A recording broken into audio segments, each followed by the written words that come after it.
Chapter 180. After Athena pulled Wuming out of Alice's house, Wuming and Athena took a small sailboat that Athena got from nowhere. The sailboat was more like a large surfboard with a sail, so it was euphemistically called a sailboat. After getting on the sailboat, the wind began to blow, and the sailboat began to move quickly in a certain direction. "This is quite interesting. Is this your ability?" Wuming asked with interest. "This is the guidance of the wind." Athena stood at the front of the sailboat, looking at the endless sea. Wuming rolled his eyes, then continued. "Where are we going?" Athena answered without turning her head, "Naples." Naples was the largest city in southern Italy, the capital of Campania and the province of Naples. It was most famous for Mount Vesuvius, known as the most dangerous active volcano in Europe. Thinking about the information about Naples in his mind, Silent Wonder suddenly remembered something. "I remember, it seems that Gorgon stone was excavated in Naples." Wuming didn't believe that it had nothing to do with Gorgon stone. Wuming looked at Athena and motioned her to explain. Athena turned her head and smiled wickedly. "As expected of the warrior I like, even your brain is so smart. You and I are of the same generation, but I always feel that you're talking to the younger generation." Wuming shook his head. Athena ignored Wuming's complaint and continued. "Naples has draconic snake's aura, and steel will definitely appear there." Steel? Wuming was a little confused. Although Erica once provided Wuming with information about steel, it was still too little, so Wuming didn't know much about Steel God. Seeing Wuming's doubts about his natural enemy, Athena looked at Wuming with disappointment. "Although I don't know why you forgot about your natural enemy, let me teach you a lesson." Athena then told Wuming about Steel God. Steel God was a metaphor for the smelting process of steel and the legend that he himself was made of steel, as well as the god of disobedience who killed Draconic Snake. Generally speaking, as long as it was a hero god, they would have Steel God's characteristics. But it wasn't absolute.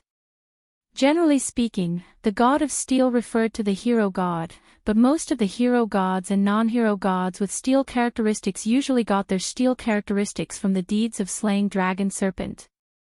In that case, their steel characteristics would be particularly rare. Steel God's characteristics should have steel's smelting process and the legend that he himself was made of steel.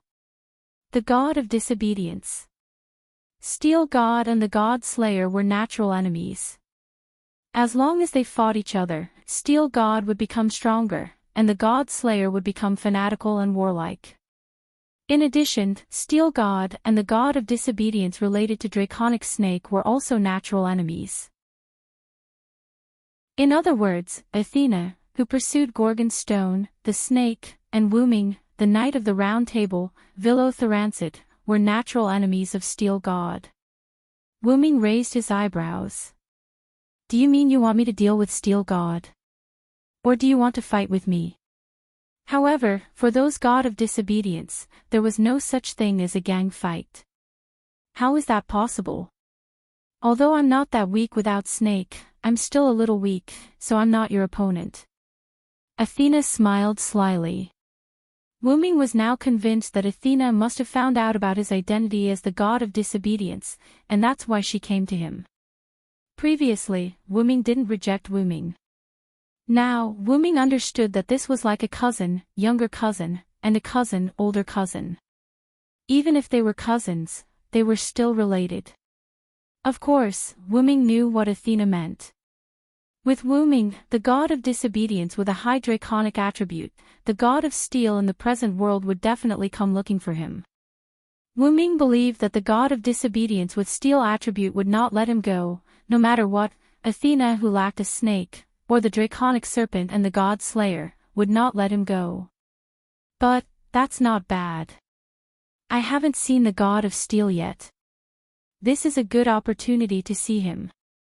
Wuming's mouth raised again. Athena looked at his smile and smiled. Then Athena flew to Wuming and gently stroked Wuming's face. "This concubine likes your unruly smile. It's incomparably delightful." Seeing the fighting spirit in Athena's eyes again, Wuming quickly changed the topic. Ahem. Is there any god relic in Naples? After all, in order to make the god of steel appear, he needed draconic snake, but Athena only said that there was a draconic snake's aura, which meant that there was no god of disobedience with draconic snake attribute, so it was very likely that there was a god relic related to draconic snake. Yes, there is a god relic of Mother Earth there. Athena said. Mother Earth? Wuming remembered the information provided by Erica, which contained information about Mother Earth. Mother Earth, also known as Mother Earth or Mother Earth, referred to the goddess who specialized in fertility and symbolized the grace of the earth. However, not all goddesses in this category could be called Mother Earth. In myths around the world, the gods who could be classified as Mother Earth were powerful masters of maternal power in their mythological system. But in later myths, a large number of Mother Earth were belittled as the wife, sister, or daughter of a male god, or died directly. Take Huaxia as an example. Goddess Hutu, one of the 12 witch ancestors, was a very pure Mother Earth. Hutu incarnated into the 6 paths of reincarnation and died directly. And the belittled Mother Earth, if Wuming remembered correctly, Athena seemed to be one too. This also explained why Athena in the present world was incomplete, because after she was belittled, the divinity of Mother Earth was split into Gorgon stone. With that thought in mind, Wuming looked at Athena. What are you trying to say with that look in your eyes? Athena said calmly. Nothing, I just thought of something interesting. Wuming smiled casually and stopped thinking about it. After all, Athena could be said to be a friend now, not an enemy, so there was no need to consider fighting her. Athena seemed to have seen through Wuming's thoughts, so she said, Don't be happy too early. I'll fight you sooner or later. This is a war you started, so you have to be responsible for extinguishing it. Wuming, who had just relaxed, froze again. We're here. Wuming snapped back to his senses and looked in Athena's direction. What entered his sight was a huge port. Chapter 181. The bustling port during the day has become quiet at this moment. After landing on the shore, Wuming and Athena headed in a certain direction, which seemed to be a mining mountain. You can feel it, right? Athena asked. Wuming nodded and looked in the direction where the two were walking. This magical power is like Gorgon stone that has been completely unsealed.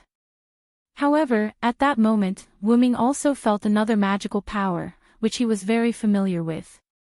This is... If I remember correctly, this is Salvatore's power. Wuming said so and continued to look in the direction he was looking at before. That's right. There's another enemy of mine here, Athena said as she looked at a certain spot on the mountain. Wuming felt the power that Salvatore used during the battle, the silver arm that could split everything. The Sage Council of Greenwich called it, Silver Arm the Ripper. Wuming had a bad feeling. If that idiot is here, it seems that this battle with the god of steel is inevitable. As soon as Wuming finished speaking, a huge magical power rose from somewhere in the mountain, and a huge beam of light illuminated the entire port of Naples. Then, in the eyes of Wuming and Athena, the huge magical power began to condense, and finally formed a huge western dragon. The draconic snake has appeared, and the god of steel should be nearby. Athena explained to Wuming. I see. Let's hurry up and deal with the god of steel. Although I'm not human and don't need to sleep, I can't change my habit. Wuming yawned and then ran in the direction of the dragon. Athena, on the other hand, watched as Wuming left. She spread her owl wings and followed after him. At the top of Mount Vesuvius, the crater. A young Caucasian man with blonde hair stood at the crater of the volcano. He was dressed in an elegant white suit and looked down at the giant dragon flying above Naples. So that's how it is, the god of steel appeared because of the serpent. After saying that, the man jumped. Nay! A white-winged Pegasus flew over from nowhere, and the man jumped on the Pegasus' back. Nay! The Pegasus flew toward the dragon with the man on its back. At that moment, the blonde man and Wuming rushed toward the dragon serpent at the same time. The dark green dragon flapped its wings and soared into the sky. Its wild eyes scanned the surroundings as if it was curious about the surrounding buildings. At that moment, the blonde man came to the dragon's head. "Evil dragon, today, I, the hero, Perseus, will kill you." Like a hero slaughtering an evil dragon in a fairy tale, Perseus condensed a long blade in his hand and charged towards the giant dragon. Roar! The dragon was unwilling to be outdone. After roaring, it rushed toward Perseus. However, with the god of steel's attribute, the dragon was bound to be at a disadvantage against Perseus. Not to mention, the dragon was just a divine beast, while Perseus was a god of steel. Roar! A huge saber light flashed, and the dragon roared in pain. A bone-revealing wound appeared on its body, and blood flowed out. The dragon roared and fell to the ground, making a loud noise. Roar! Roar! The giant dragon let out a sorrowful cry as if it had foreseen its end. Its cry was very tragic. However, the god of steel would not let it go. Today, the hero, Perseus, will kill the dragon again. Perseus said very confidently, then raised the long sword in his hand and slashed toward the dragon. "Please wait a minute." A girl's voice came. Perseus stopped what he was doing and turned around when he heard the melodious voice of a young girl. What a beautiful girl. This is very consistent with the story of killing the dragon to save the princess. Perseus smiled happily. If Wuming was here, he would definitely recognize the girl in front of Perseus. She was Liliana Kranikar, who left alone after Marquis Warban was defeated. "Great Lord, please show mercy. This dragon is condensed from the magical power of the Neapolitan spiritual vein. If you kill it, it will cause irreversible damage to the Neapolitan spiritual vein." Liliana knelt on one knee and looked at Perseus with a serious face, hoping that the god could show mercy. However, since Perseus had appeared as the god of disobedience, he would not listen to the opinions of humans. "How can that be, young man? This is a dragon, an existence that must be killed. I have made up my mind. Back down, girl." With that said, Perseus raised his long saber again and slashed at the dragon. Swoosh, the sword flashed, and one of the dragon's wings was cut off by Perseus. Roar! The dragon howled weakly. "Please wait a minute." Liliana rushed to Perseus. "I said, back down, girl." With Perseus's words, there was also a magical impact that repelled Liliana. Liliana was sent flying, but she did not feel the coldness of the ground. Then, Liliana opened her closed eyes. "Yo, Miss Liliana." Wuming held Liliana and stood steadily on the ground. I'm sorry, King." Liliana reacted as if she had just reacted. She quickly broke free from the arms of Wuming and others and knelt on one knee to salute Wuming. Perseus looked at Wuming with a smile. You're both my compatriot and my mortal enemy. How interesting. My compatriot refers to the god of disobedience and steel, and my old enemy refers to the god slayer who has the nature of draconic snake. Perseus flicked the bloodstains on his long saber and continued. "You are obviously a mixture of draconic snake and steel, but you can clearly distinguish the aura of draconic snake and steel. Both the god of disobedience and the god slayer, both draconic snake and steel, it seems that I have met a big shot, ha ha ha." Perseus was excited. Wuming raised his eyebrows and thought. "Do I still have steel's aura? Why didn't Athena tell me?" Wuming, who was not a native of this world, could not accurately distinguish the aura of draconic snake and steel, not to mention that the identity of draconic snake and steel was imposed on Wu-Ming by this world.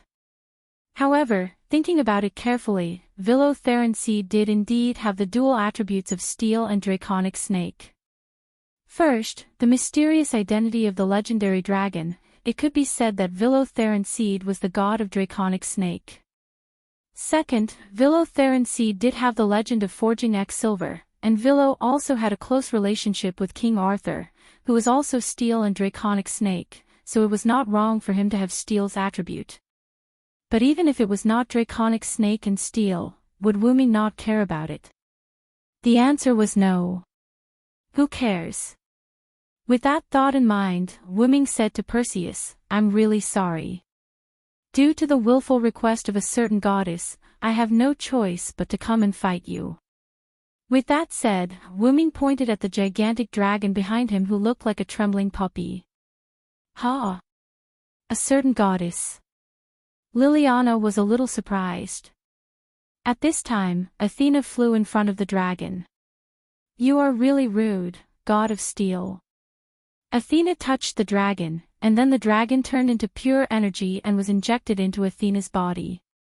So that's how it is, the goddess of earth and draconic snake's hero, what a good combination.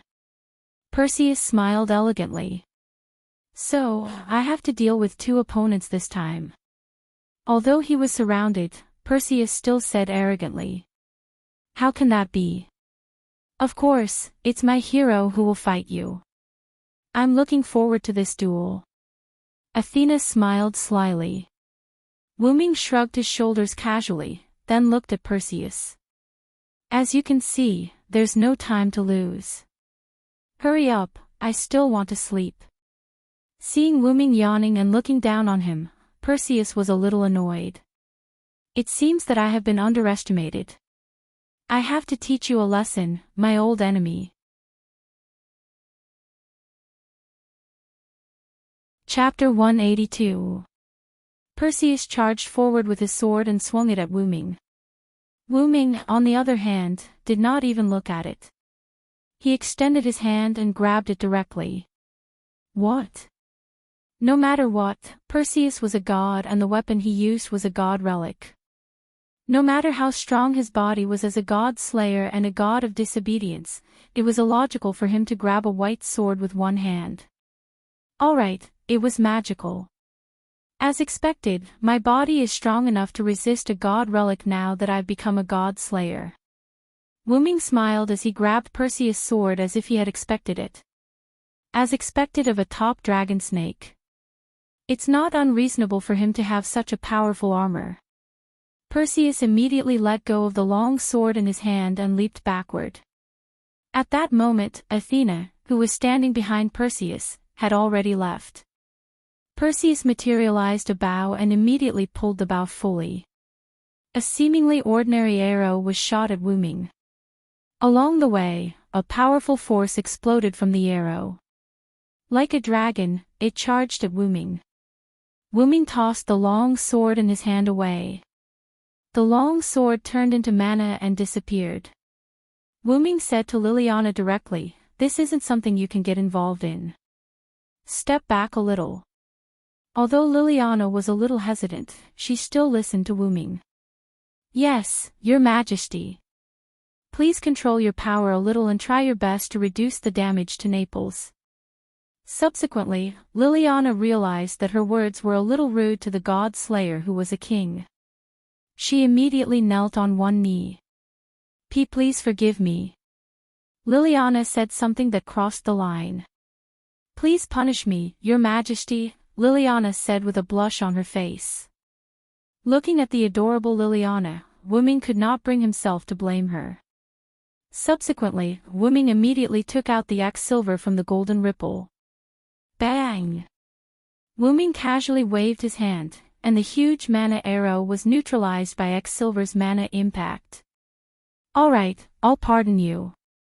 Back off a little and protect yourself first." After saying that, Wu-Ming ignored Liliana and Wu-Ming extended his left hand to Perseus. "Please, Enkidu." Wu-Ming once again woke up Enkidu, who had fallen asleep because Wu-Ming wanted to rest. Yes, leave it to me, Lord Wuming. A golden chain appeared on Wuming's left hand.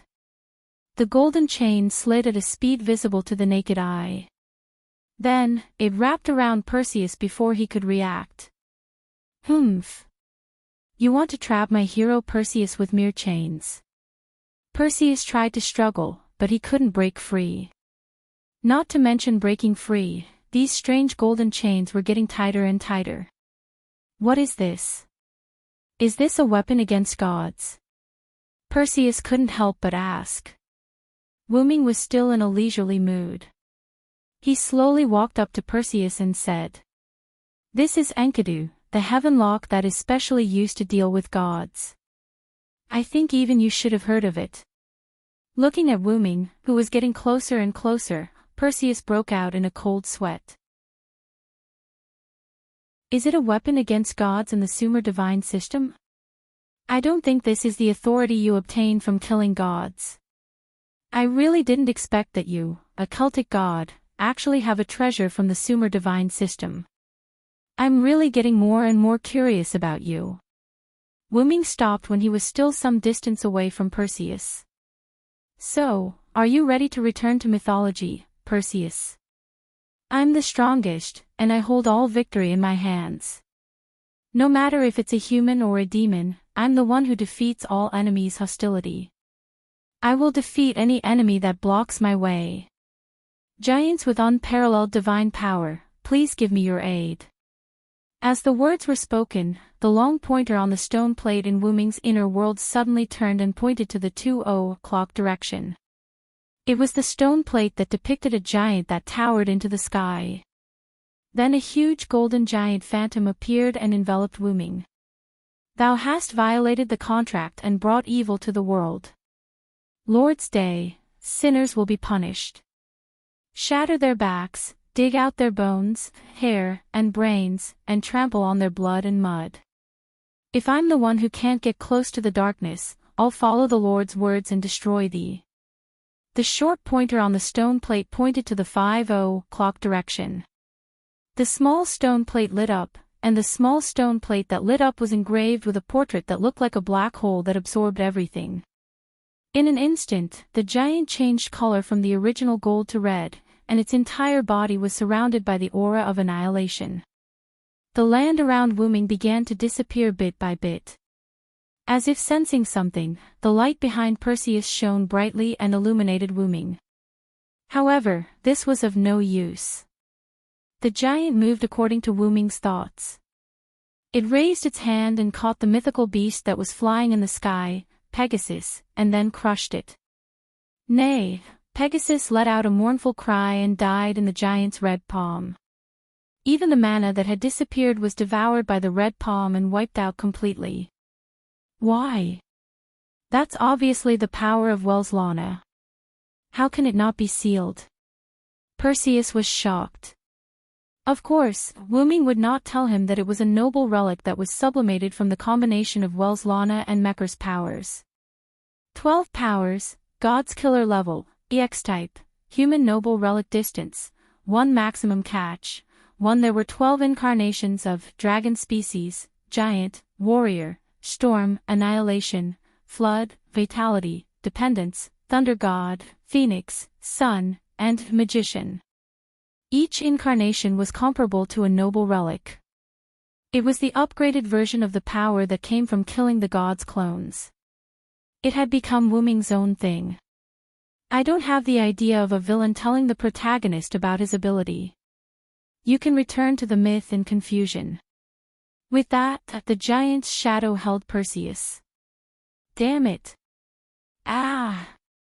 Damn God Slayer. Damn snake. Perseus roared and struggled frantically, but he could not break free from the lock of heaven, Enkidu. The one with the power of annihilation.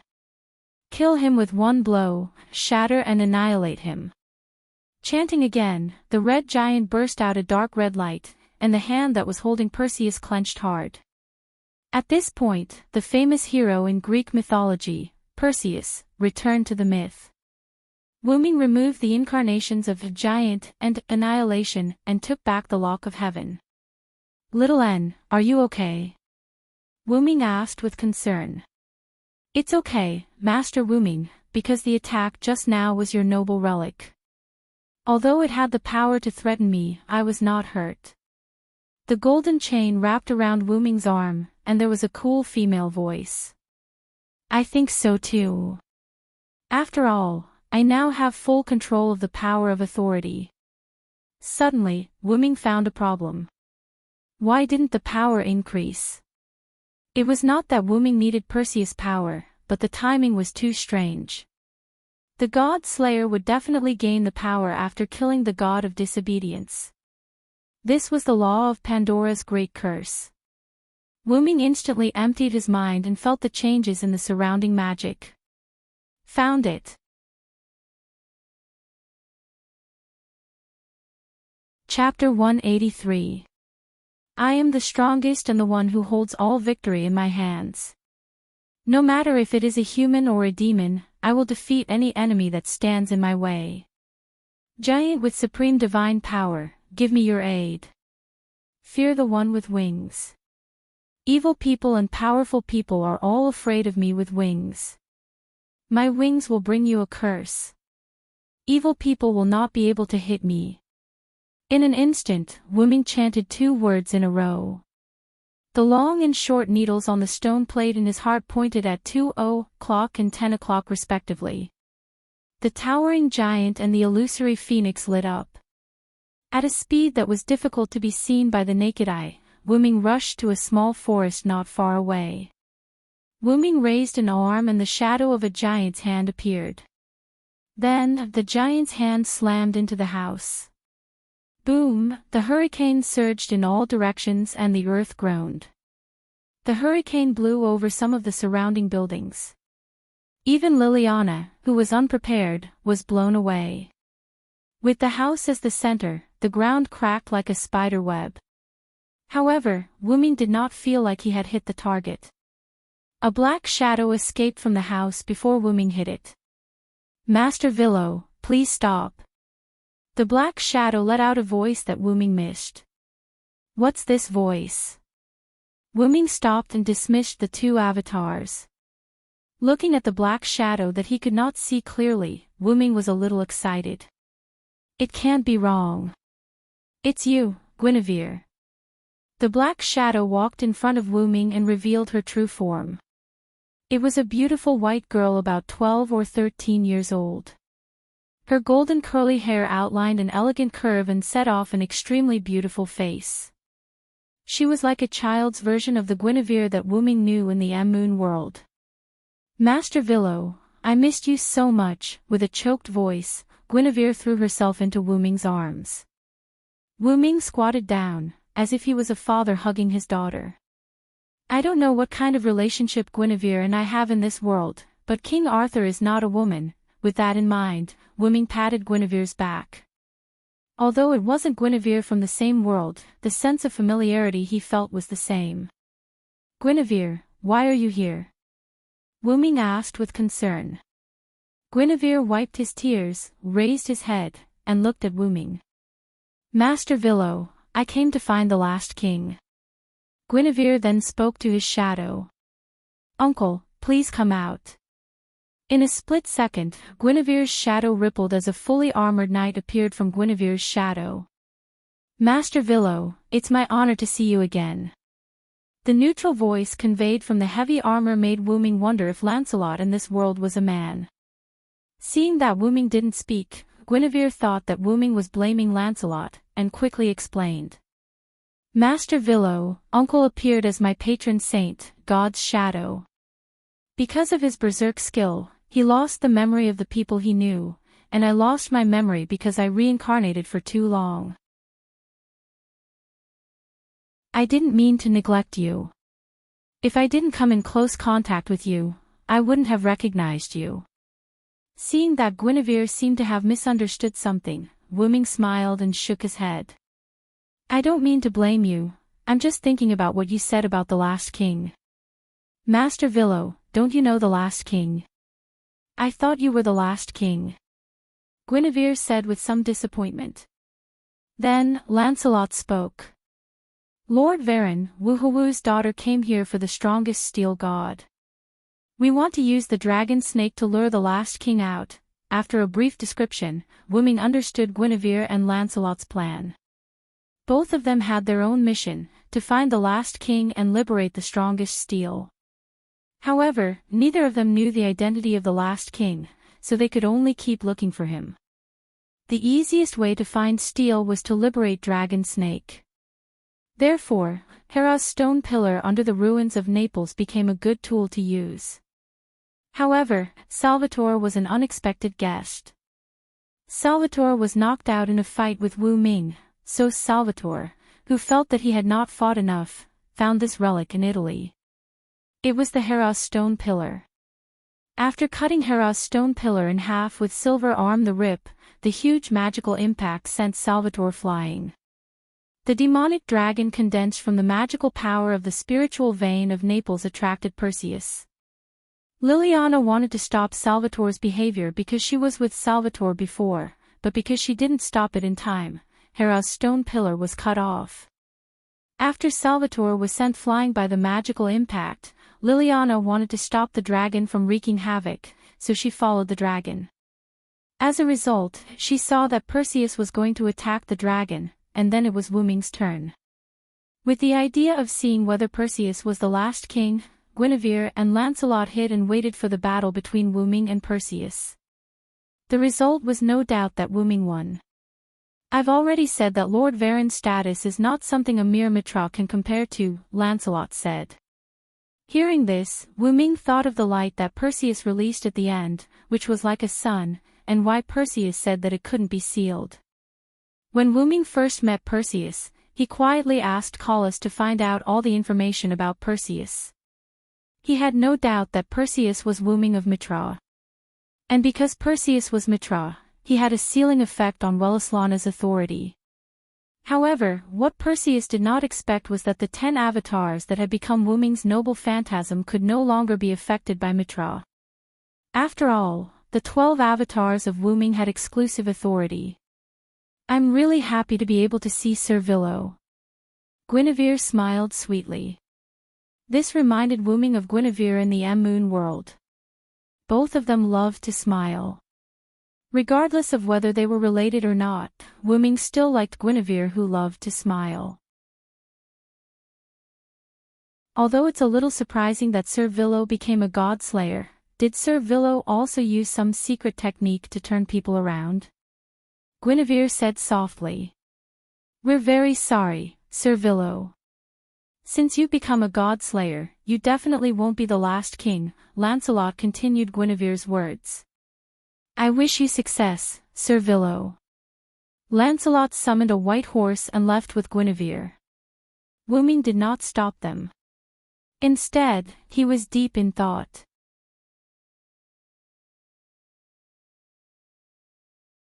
Chapter 184. Wuming stood on the spot and pondered. It was only when Liliana, who was blown away, came back to Wuming that Wuming reacted. "My king, are you all right?" Liliana asked worriedly. Although Liliana was puzzled when Wuming attacked the forest, she saw a figure dodging Wuming's attack the moment she was blown away. Liliana was worried that Wuming was affected by an unknown mysterious person. That was why she was so worried. After all, he was the king. "I'm fine." After Wuming came back to his senses, he remembered something. He had not yet asked what Perseus's authority was. He shook his head regretfully. "Then, let's restore this place to its original state," Wuming said as he reached his hand into the golden ripple. Then, Wuming took out the item that was used to restore the land and buildings. As mana was transported into the item, the damaged land and buildings began to recover. Liliana looked at the scene in surprise and made a strange sound. After restoring all the damaged land to its original state, Wuming looked at Liliana. "Let's go. Bring me to the Bronze Cross and Black Cross stronghold to sleep. Damn it, I'm exhausted after fighting in the middle of the night." Wuming stretched and yawned. Liliana seemed to have thought of something and her young face blushed. As if she had made a big decision, Liliana blushed and looked at Wu Ming solemnly. I understand. If I can appease the king's anger, then I can. At the end of her sentence, Liliana's voice was completely inaudible. Wu Ming looked strangely at Liliana, who had turned into a mosquito coil with smoke coming out of her head. Then, he knocked on her head. All right, bring me to the Bronze Cross stronghold first. Yes. Yes. Wu Ming left with Liliana. After a while, Guinevere and Lancelot returned. Uncle, why are you avoiding Sir Villo? Also, I haven't told Lord Wu Ming about the arrowhead disc absorbing Perseus's authority. Guinevere held a stone disc in his hand. There was a special sword-shaped text on it. Guinevere looked at Lancelot, who was hugging him, in confusion. That's right, Wu Ming didn't obtain authority after killing Perseus because of the stone disc in Guinevere's hand. That was the treasure of the last king. It had the ability to absorb and use the power of steel. Moreover, Lancelot was indeed avoiding Wu Ming. This was something that Wu Ming could see. My beloved daughter, since Mr. Villo has become a god-slayer, he is our enemy. Lancelot's helmeted eyes glowed red. Enemy. Guinevere found it hard to accept. Guinevere, who had lost most of his memories, felt incomparably blessed when he was able to recall Vero Cyrus Eddy. The gods of this world had multiple identities. Although the Guinevere of this world wasn't completely Guinevere, he still had memories of his time as Guinevere. Guinevere's eyes were a little wet when he remembered what he had experienced with his personal knight, Villo Thorns. However, it was Guinevere's lifelong wish to find and unseal the last king. I understand, uncle. Although Guinevere seemed to be in pain, he still decided to treat Wu Ming as an enemy. Lancelot nodded. After a while, Guinevere sighed and looked at Lancelot behind him. Guinevere smiled and said, Actually, uncle, you are the one suffering the most. Lancelot's body trembled and his hands clenched into fists. People always thought that the person Lancelot respected and admired the most was King Arthur, but in reality, the person Lancelot respected and admired the most was King Arthur's first knight, Villo Thorns. Guinevere looked at Lancelot with a pained expression and continued. Because of the relationship between Villo and Guinevere, after Villo was sealed as the demonic dragon, Lancelot volunteered to be Guinevere's personal knight and protect the person he respected the most. Just like that, Lancelot became Guinevere's guardian and appeared on the ground as the shadow of God, until today when he met that lord again. Lancelot was silent for a moment before he spoke. I'm protecting you because you are the prerequisite to finding the last king. There is no other reason. I'm a little weak now, so I'll return to your shadow. Then, Lancelot and the white horse turned into a black shadow and merged into Guinevere's shadow. You're not frank at all, uncle. Guinevere smiled. Next, it's Monarch Ape in the easternmost land. Dark clouds covered the moon and darkness shrouded the land. A moment later, the wind blew away the dark clouds and Guinevere was long gone. The next day. Although Wu Ming slept very late last night, he still woke up early. When he walked out of the room that Liliana prepared for Wu Ming at the Bronze Black Cross last night, he heard a pleasant female voice. Lord Wu Ming, you're up. Do you need me to prepare breakfast? A girl in a maid uniform asked Wu Ming. Hearing that, Wu Ming looked at the girl. Her long green hair flowed naturally behind her back and her face was filled with a sly smile, from Wu Ming's perspective. I remember your name is Karen, right? Wu Ming asked. Yes, it's my honor to be remembered by Lord Wu Ming. The girl named Karen bowed and replied with a smile. Then, I'll have to trouble you to prepare breakfast for me, Wu Ming said. Your breakfast has been prepared by Miss Liliana. Please come with me. With that, Karen pointed forward with both hands and motioned for Wu Ming to go first. Wu Ming shrugged and walked forward. Karen followed behind Wu Ming with a smile on her face. Glancing at the maid, Wu Ming could not help but think of last night. After Liliana brought Wu Ming to the Bronze Black Cross's stronghold in Naples, Liliana personally prepared a room for Wu Ming. Karen was also there at that time, and Liliana introduced her to Wu Ming. Then, after Wu Ming entered the room, Liliana walked in pajamas after a short while. Looking at the blushing Liliana, Wu Ming shook his head and asked for the reason. In the end, because of Liliana's fantasy and the instigation and bewitching words of the maid named Karen, Liliana thought that she had to serve Wu Ming in bed to appease his anger. After being lectured by Wu Ming for a while, Liliana ran out of the room with a blush. "You won't even let go of your master. You really are a little devil," Wu Ming said casually. "Thank you for the compliment, Lord Wu Ming." Karen smiled and thanked Wu Ming. Soon, Wu Ming arrived at the dining room.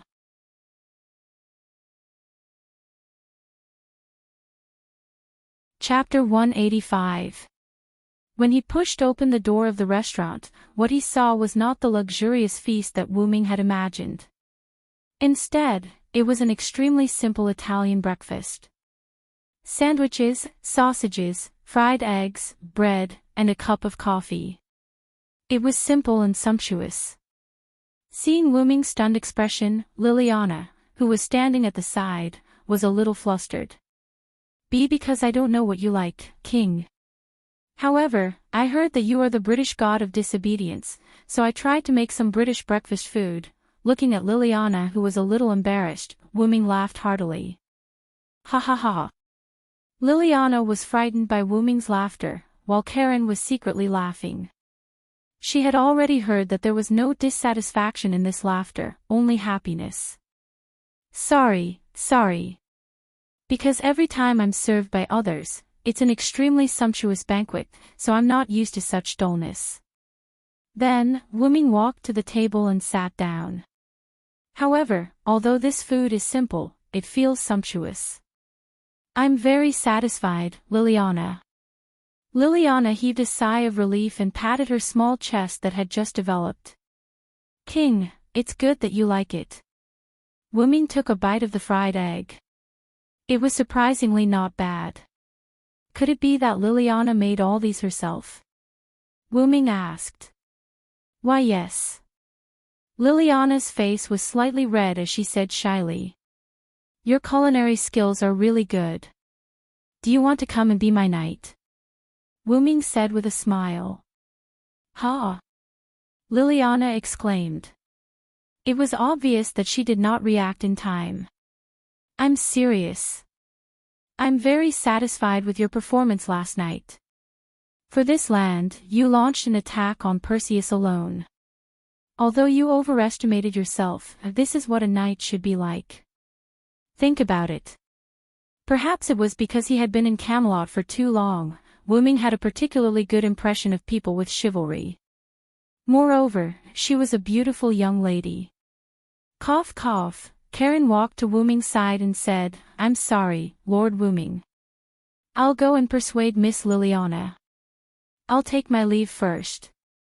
After bowing, Karen brought Liliana out of the restaurant without any explanation. "Karen, ha. I remember that you're the trainee witch of the Bronze Black Cross.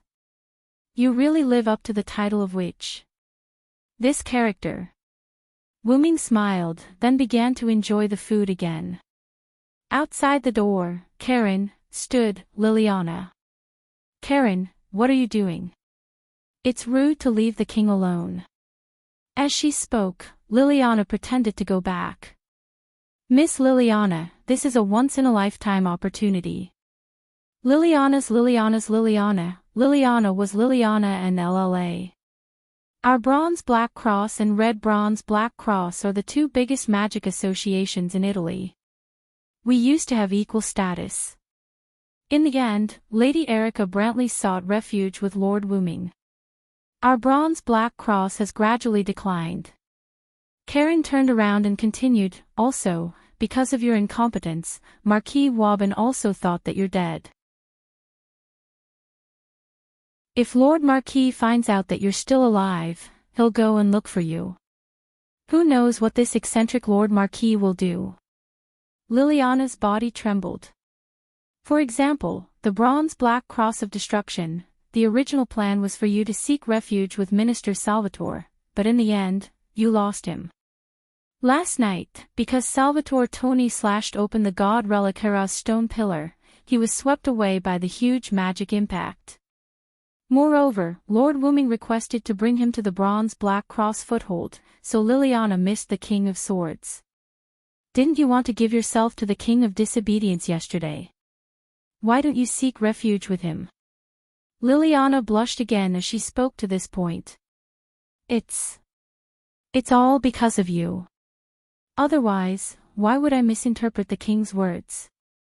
Liliana pointed at Karen with a blushing face. Don't you think this is fated, Ms. Liliana? Karen smiled faintly. Fated. Fated. Liliana could not react in time. Karen smiled cunningly and continued to explain.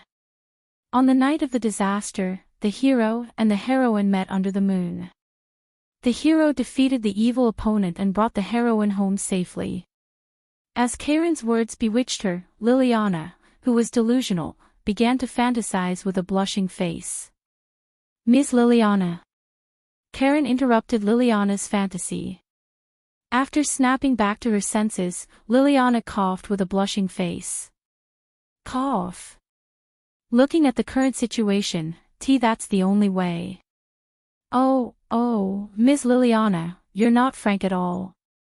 Looking at Karen's mocking smile, Liliana was like an angry kitten. At this moment, a voice sounded. How is it? Have you thought it through? Wuming stood beside the two girls and said.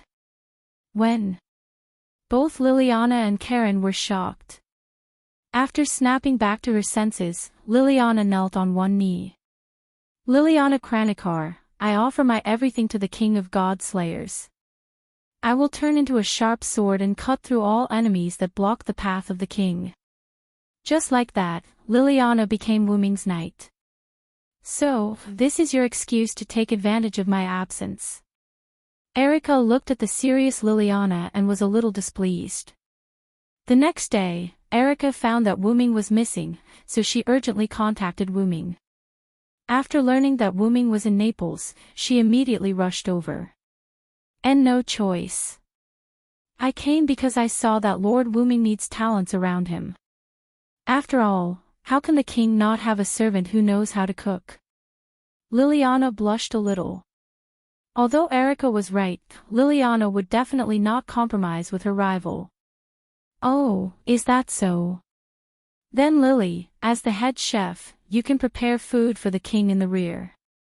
If there is any battle, I, Erika Brantley, will take care of it. What? Damn Erika, I am the king's knight. Preparing food for the king is just a side job. Oh, you don't care about preparing food for the king. This is the dream of many people. It seems that Lily, you still underestimate the king too much. How could that be? I didn't mean that. Seeing Liliana gradually being forced into a disadvantageous position by Erika, Wuming interrupted the conversation between the two. Okay, that's enough. Get ready, we will go to Japan tomorrow. Ha! Go to Japan, why so suddenly? Liliana was puzzled. After all, the original plan was to go to Japan. Wuming was dragged here by Athena, and Liliana had just become Wuming's knight. It was normal that she didn't know the truth. After Erika told her about Alice's spirit vision prophecy, Liliana also understood the seriousness of the matter. I see, the last king of the strongest steel is in Japan. Since my lord wants to go, then as my lord's knight, Liliana Kranikar will definitely follow. Me too, Erika Brantley swears to follow you to the death, Erika said defiantly. You two are the wielder of the twin swords, Lion's Heart and Silver Master Craftsman. Can't you two get along well? Wuming complained. The weapons used by the two were the swords of a former Grand Knight. They were originally a pair of magic swords, but because of the death of the Grand Knight, the magic swords were separated.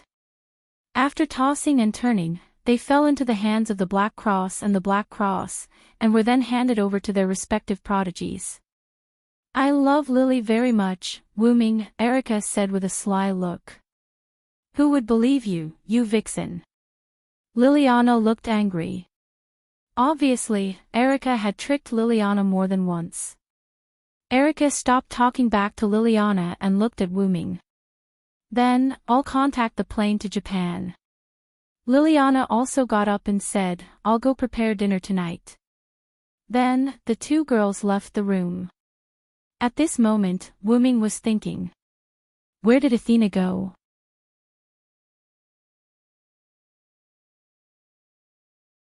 Chapter 186. Wuming remembered Athena, who started the whole thing. If it weren't for Athena, Wuming wouldn't have come to Naples. It wasn't Athena's fault. Ever since Wuming learned about his identity as the god of disobedience, Wuming had a special fondness for dragon snake and steel. Fortunately, Wuming could still control himself. The problem was that Athena was gone. It was like the banquet was over, and the host left first. "I always feel like you're thinking about something bad." Suddenly, Athena's voice sounded behind Wuming. Wuming turned his head, and the first thing he saw was the child's body. "Athena, where have you been?" Wuming touched Athena's head. Then, Wuming smelled blood on Athena's body. "What happened? Did someone hurt you?" Wuming frowned and asked Athena with concern. "Oh, you're really bold, Villo. Do you think you can touch the goddess like this just because you're a dragon snake incarnation?" Athena narrowed her eyes and looked at Wuming with a puzzled look. "In short, let's heal first." Saying this, Wuming squatted down and activated his magician avatar. "With the power of my words, remove all pain." Wuming's body began to glow. Then, Wuming approached Athena. "I'll heal you now." Just when Wuming was about to touch Athena's forehead with his forehead, Athena suddenly stepped forward and kissed Wuming. Wuming, who didn't expect Athena to kiss him, was a little stunned and stood there in a daze. After a brief kiss, Athena let go of Wuming's lips. "Why didn't you heal me?" Athena looked at Wuming with her big obsidian eyes. At this time, Wuming reacted. I forgot." Wuming smiled awkwardly. "Then, that was your reward for defeating Perseus. Let's do it again. This time, it's healing." After that, Athena kissed Wuming again without giving him time to react. Wuming, who was already prepared, activated his magician incarnation's healing ability. Through the kiss, Athena's body began to glow. After healing Athena, when Wuming wanted to separate, Athena hugged Wuming's head. Wuming was not a pretentious person. Since Athena didn't want to let go, then he'll be happy with it. As the saying goes, life is like that, if you can't resist it, then enjoy it. After a French kiss, Athena separated from Wuming. Athena and Athena separated had a crystal's bloods. Athena sucked hard, and the liquid was sucked into Athena's mouth. "This is an extra reward," Athena said calmly. "The goddess's reward is really rich." Wuming smiled. Later, Wuming sat on the bed with Athena in his arms. "Your injuries were caused by Salvatore, right?" Wuming asked. When Wuming treated Athena, Collis detected the residual magic power from the wound. It was Salvatore's magic power. "Well, when I was watching the battle, I found another god slayer, so I went to stop him," Athena explained the process to Wuming. After Salvatore was blown away by the magic power generated by Hera's stone pillar, he came to Sardinia. With the idea that he could not miss the battle, Salvatore hurried back to Naples. Originally, when Salvatore noticed that Wuming was fighting with Perseus, he wanted to watch the battle, but Athena came. After knowing that the other party was goddess Athena, Salvatore's fighting spirit was ignited again. So, the two fought. As a result, Salvatore, who broke out with fighting spirit, used his full strength. Athena, who still had an incomplete divinity, didn't want to fight with Salvatore. She just wanted to stall him, so she was slashed by Salvatore. Although Athena had slightly healed herself, the compatibility between Salvatore's silver arm the Ripper and Athena was quite bad. Therefore, for the current Athena, the wound caused by Salvatore's slash could not be completely healed. It's just a minor injury. It doesn't matter. Athena was quite calm. Then, Athena's nose twitched. You met the god ancestor, right? The god ancestor was the form of the Mother Earth after her fall. After the Mother Earth fell into the god ancestor, she lost most of her authority as a god and became able to combine with humans to give birth to offspring. For example, Wanli Gu Yoli, the witch that Wu Ming saved when he defeated Marquis Warban. A witch like her who had the rare talent of spirit vision, was the descendant of the god ancestor and human. Wu Ming's newly recruited knight, Liliana Kranikar, also had the spirit vision ability. She was a witch and also the descendant of the god ancestor and human in ancient times. For example, the spirit vision ability of Wanli Gu Yoli and Liliana was like an atavism. They had special abilities such as seeing through divinity, analyzing God's name, and temporarily foreseeing the future. Alice's spirit vision ability, which could foresee the future for a long time, could be said to be quite powerful.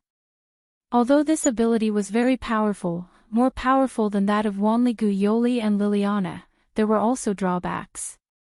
That was a significant decrease in physical fitness.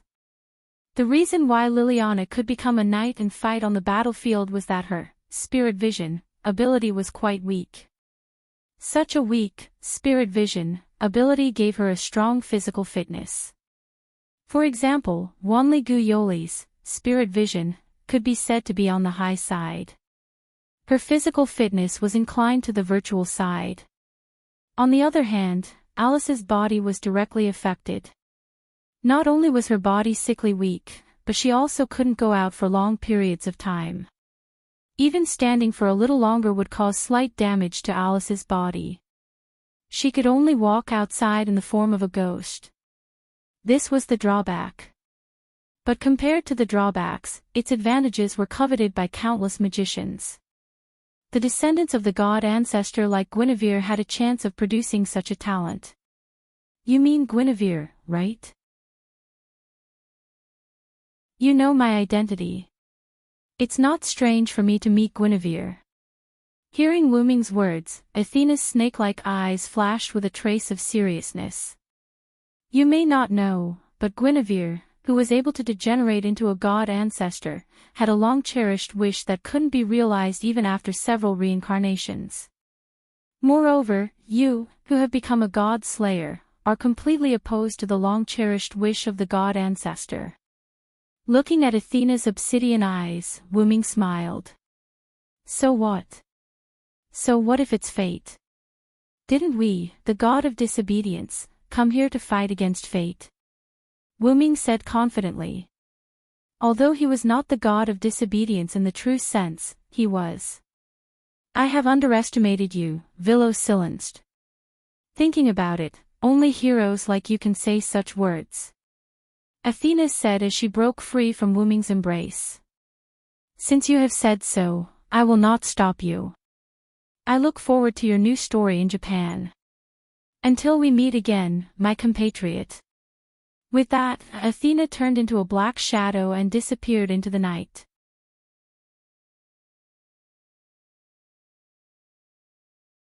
Chapter 187. The next day, Wu Ming boarded the plane that Erica had arranged for him to fly to Japan. In the first-class cabin, Wu Ming sat on the sofa. Across the table, Erica and Liliana sat across from Wu Ming. I have to say, it's a blessing to have Erica here, Wu Ming said comfortably as he looked at the scenery outside the window.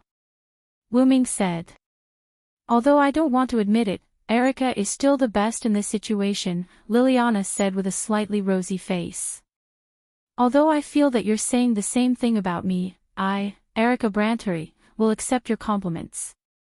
Erica had a proud expression. I hate it when you're like this. You're like a vixen who stole meat. Liliana looked at Erica with resentment.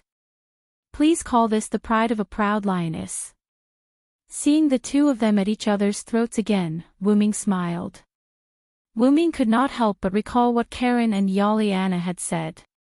You two have a good relationship, Wuming said. Who has a good relationship with her? Even the king can't judge his own knight as he wishes, Liliana retorted with a slightly red face. What are you talking about, Lily? We're very close friends. Erica leaned toward Liliana with a joyful expression. Why you, don't come over. You rascal. Erica became even more excited and instantly hugged Liliana. Let's be intimate, Lily, wah. Just as Erica and Liliana were fooling around, Wuming sensed that something was amiss and frowned. When Erica saw this, she gave up on fooling around with Liliana and looked at the frowning Wuming. What's wrong, Wuming? Did something happen? Wuming stood up and opened the door to the cabin. Erica and Liliana immediately followed him. After exiting, the two of them saw Wuming using his holy aura. Its effect was to make everyone on the plane fall into a deep sleep. Then, Wuming took off the golden dragon horn on his head and gave it to Erica. I've temporarily controlled the entire plane with my magic. Go to the captain's room immediately. She's my subordinate god. Collis will tell you how to control the plane. After controlling the plane, fly according to the route provided by Collis. Miss Erica, Miss Liliana, nice to meet you. As a versatile magic accessory, Collis' database contained all the methods to use modern machinery. This was something that Collis herself had requested, and it seemed that Collis was more interested in these things. Nice to meet you, Liliana replied politely. Erica nodded and looked at Wuming. Is there a new god of disobedience? Well, and it's the god of steel. It seems that I triggered it, Wuming said carefully. It was just like the heroic spirit summoning in the Moon world, which required a holy relic to summon a specific heroic spirit. The same was true for the appearance of the god of disobedience in this world. Wuming's divinity as draconic snake attracted the god of steel. It seems that I have to cast some concealment magic on myself in the future. Otherwise, it would be too conspicuous for a god of disobedience to appear in a place. Wuming, Sama, you have to be careful. The god of steel has a restraining effect on you. You must not be careless. Liliana looked at Wuming seriously. I know. Although I'm the god of disobedience, I'm not belligerent. If I can't win, I'll still run. After that, Wuming, who walked to the cabin door, opened it, and flew out of the cabin. Let's hurry to the captain's room. Liliana nodded, and then the two of them went to the captain's room. Outside the plane, the whole plane was stuck in time, and Wuming used magic to control it to float in the sky. Compared to being a magician, Wuming preferred to be a fighter. That was why Wuming had been using all sorts of methods to fly, including magic and items. However, people will also improve. Wuming once tried to fly with magic wrapped around his whole body. Although it was a bit awkward, it was still acceptable. Now, Wuming was flying in that way. After noticing that the plane, which had lost control, regained power, Wuming removed the outer layer of magic that made the plane stagnate, and the plane began to fly again. After the plane was almost gone, Wuming turned his head and looked somewhere in the clouds. I'm the strongest, to catch all the victors. Humans and demons, all enemies, to defeat all hostile people. So, I'll break all the enemies in front of me. After using the magic-activated spirit of speech, Wuming's eyes were full of fighting spirit. It's time to come out. Don't let me think that you're afraid of me, unknown god of steel, Wu Ming provoked. And just as expected, the god of steel spoke at once at those words. You really dare to say that, a mere dragon snake, see if I don't pull out your tendons. A rather delicate voice was heard. As the voice finished speaking, a pillar of fire flew out from the clouds and shot toward Wu Ming. I will deny the sky, deny the earth, the storm destroys everything, the shower covers everything, I will make everything in the world bow down to me with this supreme divine power. As the spirit of speech chanted, on the stone plate in Wu Ming's heart, the long needle pointed to the direction of 4 o'clock, and the stone plate that was engraved with a storm lit up. Wu Ming raised his hand, and a strong storm burst out from Wu Ming's hand. With the supply of powerful magic from Wu Ming, the pillar of fire that was heading toward Wu Ming was blown away. The storm that blew away the pillar of fire rushed toward the clouds. Whoosh! The sky was like a picture that was cut open, and the huge clouds were split into two. A fiery red figure flew above the clouds. This guy, your ability to control the wind is the strongest I've ever seen. Wu Ming looked at the figure. Red silk, a golden diamond ring, and a flaming undying wheel. He was dressed in red and had 2 pigtails on his head. He held a fire-tipped spear in his hand, and he was as small as a child. Seeing this scene, Wu Ming narrowed his eyes. Look at your outfit, your real name must be Neza. Hey, it's all my master's fault for giving me so many treasures, it's too easy to recognize me. Neza smiled innocently like a child and touched his head embarrassedly. It couldn't be helped, Neza had too many iconic items. Leaving aside the red armillary sash and the universe ring, there were not many gods who had the wind-fire wheels under his feet. Let's not talk too much. It's not easy to come out, and we even met a foreign dragon snake, let's hurry up and fight. As he spoke, Neza rushed toward Wu Ming with the fire-tipped spear in his hand. After defeating Perseus, Wu Ming faced the god of steel again.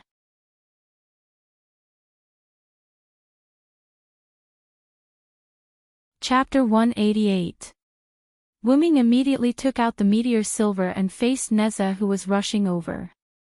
The storm condensed on the blade of the meteor silver. With Wu Ming's swing, the sword of the storm was swung out heavily. Dong! Neza was sent flying by the pressure of the storm. Ha, fun, really fun. Although Neza was sent flying, he didn't suffer much damage. Instead, he laughed happily. Wu Ming secretly began to think about Neza's background. Neza was an ancient mythical figure in China, the guardian of Taoism. Neza's religion flourished in Taoism and folk beliefs. In Taoism, his titles were Marshal of the Middle Altar, Grand Tutor of Heaven, Illustrious General, and Great God of the Three Altars. Although he was reincarnated as a human as Ling Zhuzi, there was a legend that he killed the son of the Dragon King of the East Sea, abandoned his body, and rebuilt it with a lotus. Rebuilding his body and killing the son of the dragon were undoubtedly in line with the god of steel's metaphor of the steel's smelting process and killing snakes and dragons. Moreover, he had a lot of treasures that could deal with many kinds of battles. What a troublesome god, Wu Ming thought. Let's make a deal. How about you return to the mythical realm yourself? I don't want to. It's not easy to come out. I have to have some fun. Neza smiled sweetly at Wu Ming. Dragon snake, take this. After saying that, Neza took off the golden steel ring on his body and threw it at Wu Ming. Feeling the murderous intent from the golden steel ring, Wu Ming held the sword with both hands. The storm on the meteor silver sword instantly weakened, and the meteor silver became faintly transparent. Wu Ming attached the pressure comparable to a top-level storm to the meteor silver sword. While slightly refracting light, the meteor silver also became an extremely sharp high-pressure saw. Bzzzt. The golden steel ring and the meteor silver collided, and an unusually violent noise was made. I am a conqueror who can defeat 1,000 with 100, 10,000 with 1,000, and 10,000 with 10,000. Now, for me, who is standing on the side of justice, please shine brightly and bestow upon me the divine power of lightning. Once again, the short needle on the stone plate in Wuming's heart slid and pointed at 9 o'clock. That was a god standing under the raging thunder. The meteor silver produced a trace of electricity. In an instant, the electricity violently flowed out from the meteor silver and scattered to the surroundings. I am the one who will crush all enemies and enmity between humans and demons. Following the chanting of the enhanced spirit language, the lightning instantly condensed and attached to the meteor silver. Wind blowing, iron striking, fire burning, lightning striking, and water soaking. Under these conditions, steel can become stronger. Cracks appeared on the universe ring. However, excessive exercise will break the steel. Kaka, bang. This universe ring, which had the property of killing snakes and slaying dragons, was shattered by the meteor's sacred sword under the support of Wuming's storm and thunder incarnations. The universe ring was the most commonly used treasure of Neza. Seeing that his treasure was destroyed, Neza was furious.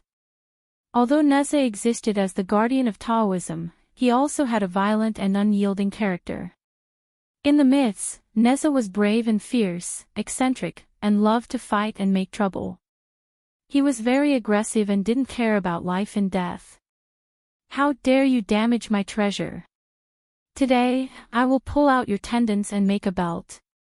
Under these conditions, Neza directly showed 3 heads and 8 arms.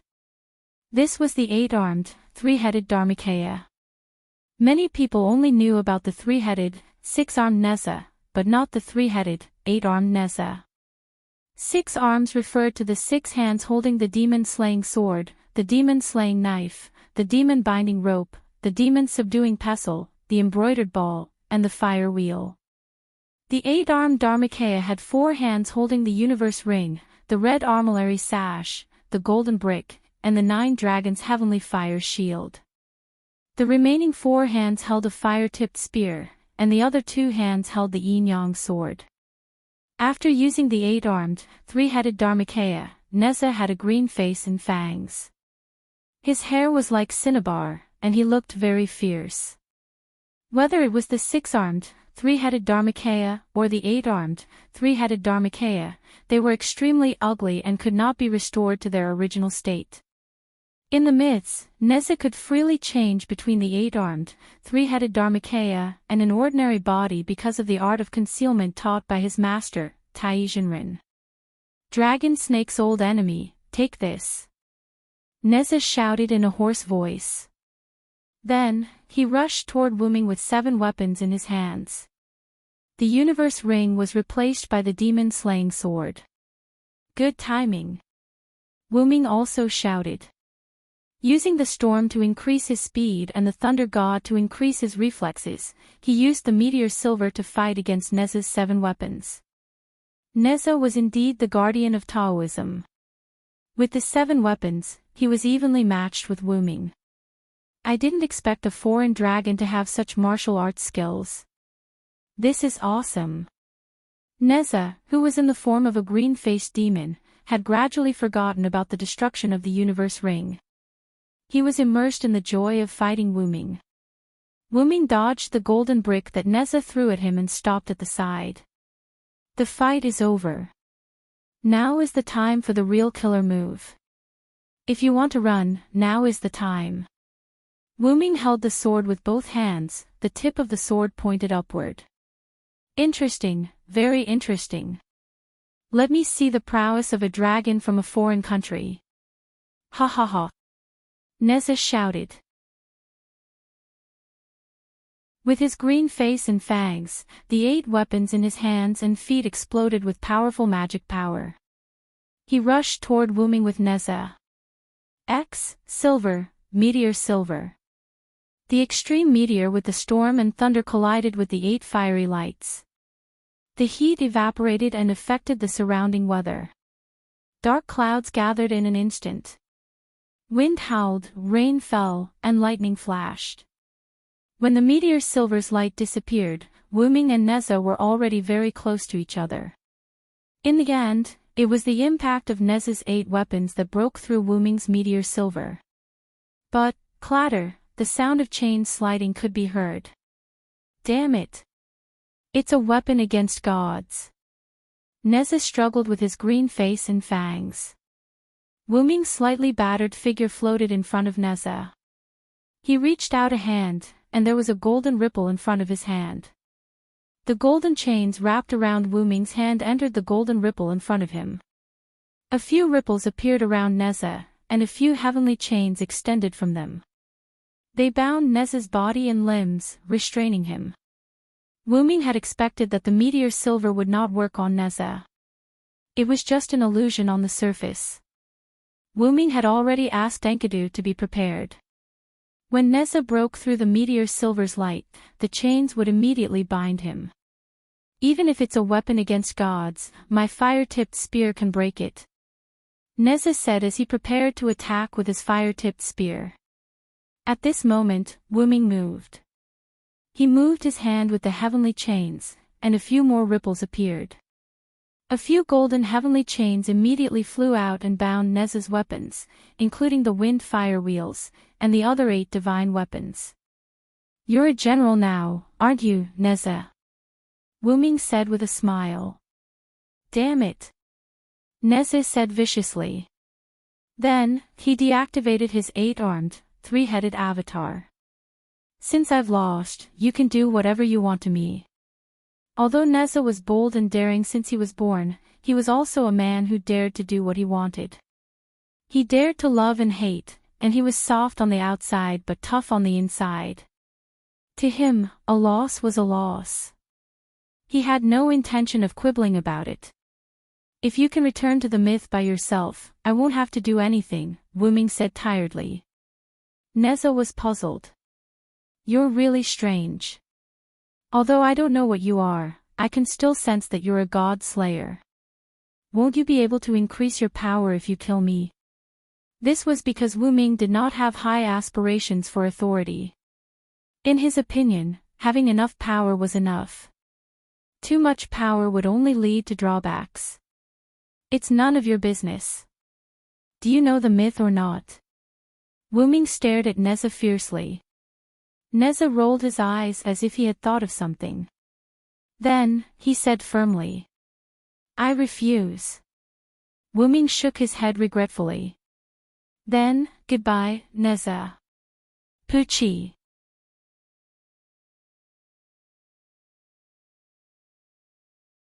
Chapter 189. Mount Lu, China. Wu Ming was sitting in a nunnery filled with ancient Wuxia style. This nunnery was not big. It was plain, but it looked very simple. A teacup was placed in front of Wu Ming. It was filled with fragrant tea. Even though Wu Ming had never tasted it before, he could tell that the tea was expensive. A young man stood beside Wu Ming. His name was Lu Yinghua, right? Your master hasn't come out yet. Wu Ming asked the handsome young man. I'm sorry, Lord Wu Ming.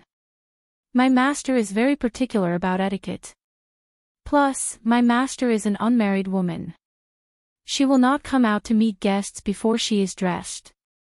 The young man who Wu Ming called Lu Yinghua was very kind. He answered Wu Ming's questions in a gentle voice. Fine, I'll wait a little longer. Wu Ming shook his head helplessly. He picked up the cup of tea in front of him and tasted it again. By the way, can't you sit up and talk? Wu Ming looked at Lu Yinghua strangely.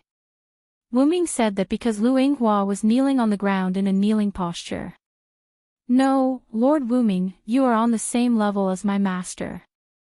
Lu Yinghua will not dare to be presumptuous in front of you. Otherwise, my master will punish me for insulting the king. Do as you wish. Wu Ming gave up. Why did Wu Ming come to Mount Lu in China? It had to be related to the battle between Wu Ming and Neza. Wu Ming's dragon snake attribute attracted the god of disobedience, Neza. At that time, the plane that Wu Ming was on happened to be in China. Wu Ming and Neza fought in China, so it must have attracted the attention of the Chinese arcane masters. When Arcane Master Feng noticed the appearance of a disobedient god, he immediately reported it to the Huaxia god slayer, Wuxia King Luo Hao. According to Wu Ming's understanding, China's Wuxia king, Luo Hao, was one of the only 7 god slayers in the world. He was the leader of China's Wulin alliance, the leader of China's 5 Hells sect, Jiangnan's Wuxia king, and the pinnacle of martial arts. According to the records, it had been more than 200 years since he killed a god. Marquis Warban and Hierarch Luo Hao were the earliest god slayers and were mortal enemies. Before he killed the god, he was a martial arts genius. He had mastered a large number of martial arts and was good at Qin Gong. After becoming a god slayer, he created his own ultimate skill, the 12 Flying Phoenix Divine Palms. 30% of the Chinese Fangxian masters obeyed Luo Hao. However, Wu Ming did not know what Luo Hao looked like. Luo Hao had a rule that anyone who saw his appearance had to dig out their own eyes, anyone who heard his voice had to destroy their own ears. As expected of a demon who could be compared to Marquis Warban. Wu Ming thought to himself. Although Wu Ming didn't reject such a person, Wu Ming really didn't want to have any dealings with such a person for the time being. Wu Ming really didn't want to have anything to do with such a person. Alright, it was actually Wu Ming who was getting impatient. Originally, after Wu Ming killed Neza, Luo Hao's direct disciple, the handsome young man, Lu Yinghua, who was lying on the ground, came to Wu Ming. Wu Ming still remembered Lu Yinghua's speech at that time. The disobedient king of heaven and earth will live as long as the heavens and earth and will never be destroyed. Your might is infinite, your wisdom and mercy will shine across the world. Stop right there, Wu Ming immediately interrupted him. Then, after a self-introduction, Lu Yinghua brought Wu Ming to Mount Lu. Wu Ming did not want to come, but Lu Yinghua said, "My master wants to see you." Wu Ming followed Lu Yinghua here with the thought that since he was causing trouble in someone else's territory, he should at least meet the master. When is that cult master Luo Hao going to come? Just as Wu Ming was complaining in his heart, Lu Yinghua suddenly shouted somewhere in front of him. The wise and brave sacred cult master's famous name will live as long as the heavens and earth and will never be destroyed. Your might is infinite, your wisdom and mercy will shine across the world. Disciple Lu Yinghua wishes master a long life. Just as he finished speaking, a beautiful girl of about 17 or 18 years old appeared in front of Lu Yinghua. She had a beautiful face and beautiful black hair that was as black as silk. It was braided into 3 braids. The girl was wearing a white Han Chinese dress that was similar to a Qi-style uniform. She put on a green blouse with long sleeves and a long skirt, and an elegant lower garment that looked like a long skirt. Because it was a right-style dress, it looked a little like a kimono. It was hard to imagine that cult master Luo Hao, who had lived for over 200 years, would actually be such a beautiful and tender girl. He's just like a master. Wu Ming thought of Skaha. The moment she came, the girl opened her mouth. Even though she had lived for over 200 years, Luo Hao's voice was still gentle and pleasant to the ears like a 16-year-old girl. I don't remember letting you entertain the king of disobedience who is also a king. However, the girl's next action made Wu Ming's eyes drop. Luo Hao seemed to have seen the slight impatience on Wu Ming's face and thought that her disciple had not taken good care of him. She then sent a palm strike at Lu Yinghua. PFFF. Lu Yinghua screamed miserably as he was sent flying by Luo Hao. Lu Yinghua flew backward and spat out a mouthful of blood. He then collapsed on the ground and lost consciousness. Go to the back of the mountain and reflect on your mistakes for 7 days, Luo Hao said indifferently.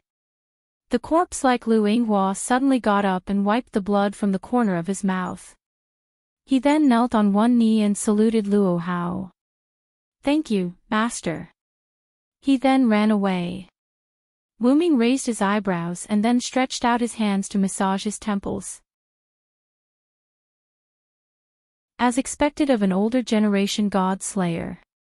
Just like what the picture said, she's an extremely strange person, just like Marquis Woban. Wu Ming's heart was about to break down. After all, this beautiful and quiet girl was actually a queen who killed without batting an eyelid. This contrast made Wu Ming unable to react. King of disobedience from a foreign country, I welcome you to Huaxia. Luo Hao smiled. I've heard of your deeds. As a god of disobedience, you became a god slayer. Although this is the first time this has happened, it's not unacceptable. I just checked the information sent by the arcane masters. You killed 2 gods of disobedience in Italy's Sardinia and defeated the King of Swords. You defeated my old enemy, Woban, in England. Then you killed Perseus in Naples. And just now, you killed our mythical Neza. From your performance, I can see that you've chosen to protect humans instead of disobeying them. This qualifies you to be a king. But before Wu Ming could say anything, Luo Hao's tone changed. You attracted a god slayer in Huaxia and killed him. This is a little too disrespectful of me. Wu Ming looked at Luo Hao strangely. Then, Wu Ming spoke. Then, do you want to fight? Boom! It was a sunny day, but suddenly there was a muffled thunder outside. Well, it was Wu Ming's thunder god incarnation. Then let me experience the skills of the king of disobedience from a foreign country. At this moment, Wu Ming only had one thought. Sure enough, god slayers were a bunch of violent maniacs.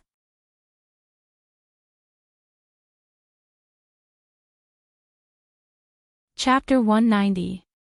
In the wilderness, Wu Ming and Luo Hao stood opposite each other. This was Wu Ming's relic, the staff of Anziergen, the 8th level of Nasric's underground tomb, the wilderness. Previously, Wu Ming had said that he had an inherent enchantment and that he wanted to fight inside. At that time, Luo Hao had even mocked Wu Ming for being considerate of the living beings and plants of Mount Lu. Furthermore, it was a taboo for a soldier to go deep into enemy territory alone. Luo Hao naturally wouldn't make such a mistake. However, Wu Ming used one sentence to change Luo Hao's mind. If you're afraid, then forget it. I'm the leader of the sect of 5 purgatories, the king of martial arts in Jiangnan. How could I be afraid of you? With this thought in mind, Luo Hao accepted Wu Ming's suggestion and came to the wilderness of the 8th level of Nasric. Looking at the slim and graceful Luo Hao standing not far away, Wu Ming shook his head with a smile. As expected, the god slayers were all simple-minded people. Whether it was Salvatore, Vauban, or Luo Hao, which one of them was not particularly easy to deal with in some way. King of disobedience, are you laughing at me? Seeing Wu Ming smile, Luo Hao thought that Wu Ming was laughing at her because of her hesitation before entering Wu Ming's inherent enchantment. Wu Ming shook his head. How could that be? Lord Hierarch, I was just thinking that you're also a cute guy. However, this angered Luo Hao once again. You have humiliated me again and again. Even if we are both kings, you cannot blame me for being so presumptuous. Finished speaking, Luo Hao started chanting. War in the south of the city, death in the north of the country, death in the wild does not bury the crow to eat.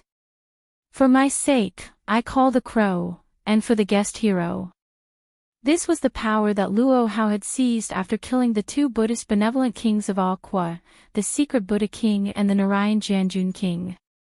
As Luo Hao chanted, golden particles appeared around her. Luo Hao called this power Vidra divine art, and the sage parliament called it the power. The golden particles attached to Luo Hao's body. In an instant, Luo Hao stomped on the ground, and the ground cracked like a spider web. Luo Hao then rushed towards Wu Ming. Just in time. Wu Ming also used his speech spirit when he saw this. I am the strongest, and I hold all victory in my hands. Be it human or demon, I am a person who can defeat all enemies, and I will defeat any enemy that stands in my way. Giants with unparalleled godly power, please help me. As the words were spoken, the long needle on the stone plate in Wu Ming's heart pointed to 2 o'clock, and the giant stone carving lit up. Wu Ming's entire body emitted a golden light. Similarly, he also shot towards Luo Hao, who was charging over. Then, the two of them clashed, one with a fist and the other with a palm. Boom! Their fists collided, and the resulting shockwave shattered the ground around them. Just like the first time, Miko-sama and Luo Hao started attacking each other with their fists and palms, releasing a large amount of mana. Chi! Wu Ming retreated, his legs leaving 2 scratches on the ground, leaving an ear-piercing sound. Wu Ming moved the place that was attacked by Luo Hao and grinned. As expected of the king of Wuxia, Luo Hao, your punches and kicks are indeed above mine. That's right, it was obvious that Wu Ming was at a disadvantage in this first round of confrontation. Because Luo Hao had 1-inch punch, the huge palm force was like a picture. Wu Ming's defense was nothing, and the damage was directly transmitted to Wu Ming's internal organs. Although Wu Ming was not seriously injured, the damage was not small. Don't belittle yourself. What I just used is my exclusive 12 Flying Phoenix Divine Palm. You can still move back and forth freely under my attack, your martial arts is enough to see. Although Luo Hao had the upper hand, she also suffered some losses. Wu Ming's fists, which contained the strength of a giant, knocked her down a few times, but Luo Hao's great strength Vidra Divine Art not only increased her strength, but also increased her defense. Therefore, although the giant incarnation with the supreme divine power attacked Luo Hao, because of the strong Vidra Divine Art's defense, Luo Hao only suffered a light injury compared to Wu Ming. Wu Ming smiled arrogantly. Then, let's start the second round. After that, Wu Ming disappeared. Luo Hao's eyes suddenly shrank, and she quickly turned around and attacked somewhere. Boom! Luo Hao was hit hard by Wu Ming. Wu Ming, who lifted his lightning speed, stood in the place where Luo Hao stood before.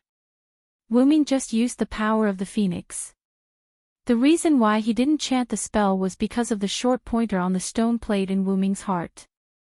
Now, Wu Ming understood why he had 2 pointers. The long and short pointers didn't just mean that Wu Ming could use the power of 2 avatars at the same time, these 2 pointers also had other uses. Wu Ming found that as long as the short pointer pointed to the authority, Wu Ming could instantly use it without chanting any spell. But the instant was just like the literal meaning of the picture, only a few short seconds. Just now, on Wu Ming's heart stone plate, the short pointer pointed to the phoenix stone plate.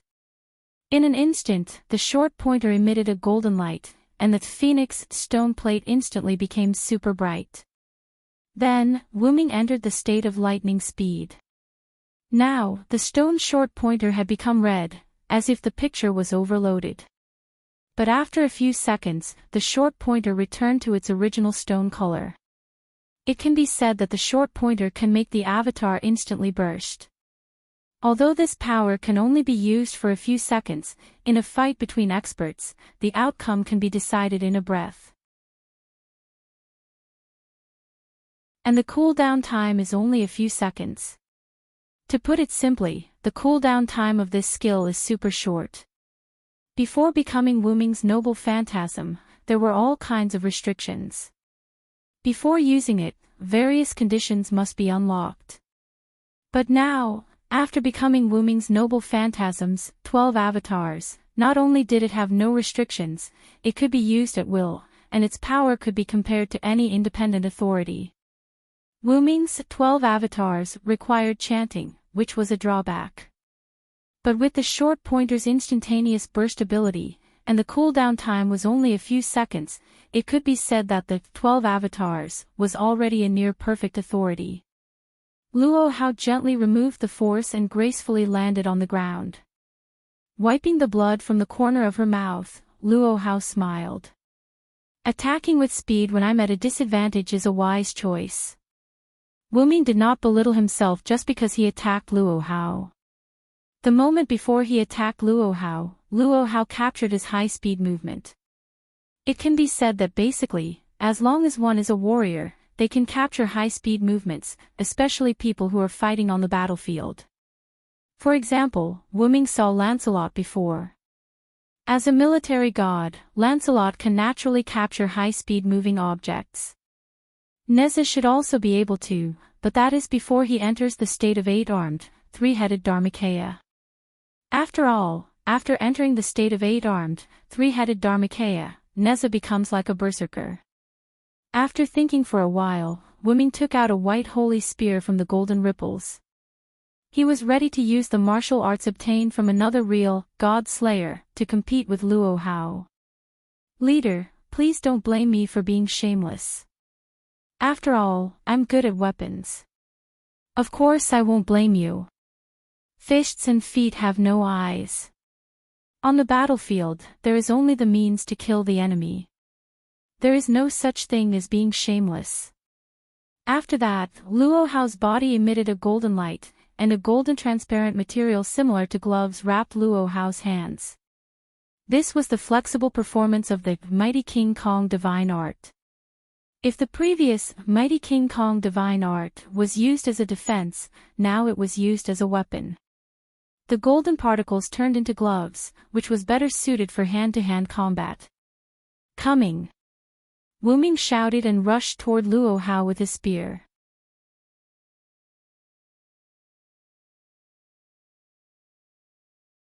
Chapter 191.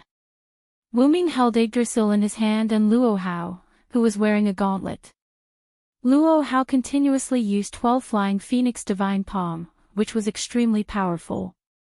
Wu Ming used the god-killing spear he learned from Skaha, and its power was not weaker than Luo Hao's. The two of them didn't care about their magical power consumption, and the magical power they released was comparable to the magic release skill. Coupled with the fact that both of them were god-slayers, Wu Ming and Luo Hao could be said to have lost their minds. No, that was not accurate, it should be said that they lost their cool. When the two of them almost calmed down, the two of them found that Wu Ming's barrier was full of holes. As for Wu Ming and Luo Hao, it could be said that they were being honest with each other. Their clothes were almost completely tattered. Wu Ming and Luo Hao both blushed. Luo Hao was a traditional Chinese woman, she quickly turned around to cover her delicate body. As her figure flickered, a new Han Chinese dress was put on Luo Hao's body. Wu Ming also took out a set of clothes from the golden ripple and put it on. Luo Hao turned around, her slightly red cheeks, and the fluttering silk made Luo Hao look like a fairy, which made Wu Ming look at her. I didn't expect your spear technique to be so powerful. Judging from your moves, you must have learned from a famous master. Luo Hao said to cover up her embarrassment. Thank you for the compliment, sect leader is indeed the king of Wuxia. Wu Ming also followed Luo Hao's meaning, ignoring the embarrassment between the two of them just now. My master is Skaha, and I can use swords, spears, and halberds freely. My master asked her to teach me this set of spear technique, and now I have my own rhythm. Of course, learning couldn't just copy without making progress. The reason why the student surpassed the master was that the disciple understood deeper things from what the master taught. Speaking of Skaha, Luo Hao was interested. Could it be that queen of the demonic realm, Skaha, who has killed countless gods? Yes, but my master is best at spear, and I am best at sword. Wu Ming put Yggdrasil back into the golden ripple and took out meteor silver from it. Luo Hao's eyes narrowed slightly. Could this be the other meteor sword, Silver, that could rival the legendary Excalibur? Yes. Later, seeing that Luo Hao seemed to know a lot about meteor silver, Wu Ming asked Luo Hao. Sect leader, am I famous? Luo Hao looked at Wu Ming and fell into silence.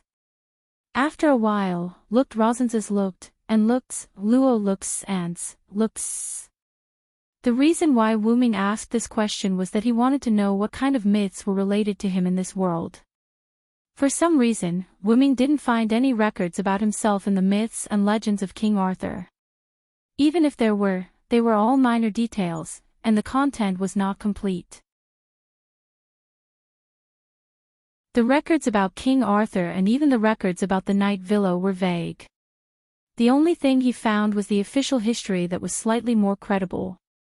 Wu Ming and Luo Hao sat opposite each other. Looking at Luo Hao, who was pouring tea for him, Wu Ming was a little surprised. Looking at it now, Luo Hao looks like a beautiful and quiet girl. It's impossible to connect her with the fierce person who fought so fiercely with me in the 8th layer of the wilderness. For some reason, Luo Hao's attitude toward Wu Ming changed a little since they came out of the enchantment. Whether it was her tone, attitude, or behavior, it was much more intimate. Please. Luo Hao smiled and placed the teacup in front of Wu Ming. Wu Ming picked up the teacup and took a sip. Then, Wu Ming looked at Luo Hao and waited for her to explain the problem. Luo Hao also poured herself a cup of tea and began to tell the story. Ming, as the god of disobedience, became the god slayer. Because of this, he gained the support of humans and was worshipped as a king. Although Wu Ming wasn't used to Luo Hao calling him Ming, he didn't say anything. Although Ming has always called himself Wu Ming, Ming's real name was revealed during the battle with Woban. Vilo the Ransword, King Arthur's strongest knight, King Arthur's mentor, and a good friend of the great magician Merlin. Wu Ming nodded in his heart. Luo Hao was right. No matter which sentence it was, in some sense, it was correct in this world. But Luo Hao looked at Wu Ming seriously. Wu Ming also looked at Luo Hao's pretty face. Although I don't know why, Ming's words and actions don't resemble ancient people at all. Instead, he's somewhat similar to the mortals of today. Luo Hao picked up the teacup again and took a sip. But without a doubt, Ming has attracted the attention of magicians from all over the world. Luo Hao put down the teacup and continued. Because King Arthur's story isn't true. Someone deliberately adapted it. Adapted it? Wu Ming was surprised. After all, this was a big deal. Yes, but I didn't know much about the details. Wu Ming couldn't help but feel a little regretful when Luo Hao said this. Wu Ming already understood why he was so famous. There was a law in this world. Ancient powerful beings were defined as gods by humans and were bound into myths by human curses. As for new myths made up by humans, they would give birth to new gods. Logically speaking, a god like the Vilo with a vague record of the myths shouldn't be able to be summoned. But Wu Ming, who used the Vilo as his real name, was summoned. Wu Ming had all the information related to the Vilo in the myths, such as weapons and skills. It wasn't an exaggeration to say that they were exactly the same. Many people also suspected that Wu Ming wasn't a Vilo, but another god with the title of a Vilo. Otherwise, why would he call himself Wu Ming and not a Vilo? In short, there was a lot of controversy regarding Wu Ming. As a result, all the information about Wu Ming, about the Vilo, had been spread around the world. Even sect leader Luo Hao, who didn't like gossip, knew about Wu Ming. Alright, although it was also because of the information gathering. I don't know the specific situation. In short, Ming is now an existence that everyone knows. After that, Luo Hao picked up the teacup again and began to taste it carefully. Looks like I'll have to ask Alice about this, Wu Ming thought. Thank you, sect leader. Wu Ming thanked Luo Hao. Luo Hao shook her head gently. Just call me Chui Lian. Luo Hao smiled again. Oh. Okay, Chui Lian. Wu Ming smiled awkwardly. Wu Ming now felt that this wuxia king Luo Hao, who was called a demon, wasn't that difficult to get along with. And it was just that the way Ming and Chui Lian were called was a bit awkward. By the way, I will be going to Japan in a few days. At that time, please don't hesitate to teach me. Since we're done talking, I won't send you off. I'll take my leave first. Luo Hao suddenly interrupted Wu Ming's thoughts. After that, Luo Hao used God's limbs and left. As expected, none of the god slayers are normal. After leaving Lushan, Wuming boarded the plane to Japan. Sitting in the private room of the plane, Wuming still couldn't forget about Luo Hao. Of course, it didn't mean that Wuming fell in love with Luo Hao. She called me over and fought with me when I mentioned it. In the end, she said some strange things to herself. Wuming supported his chin with his right hand and looked out the window in boredom. Luo Hao actually left Lushan. What is she doing in Japan? He shook his head again and stopped thinking about it. Speaking of which, why didn't Erica and the others call me? A shattered piece of a mobile phone lay quietly on Mount Lu.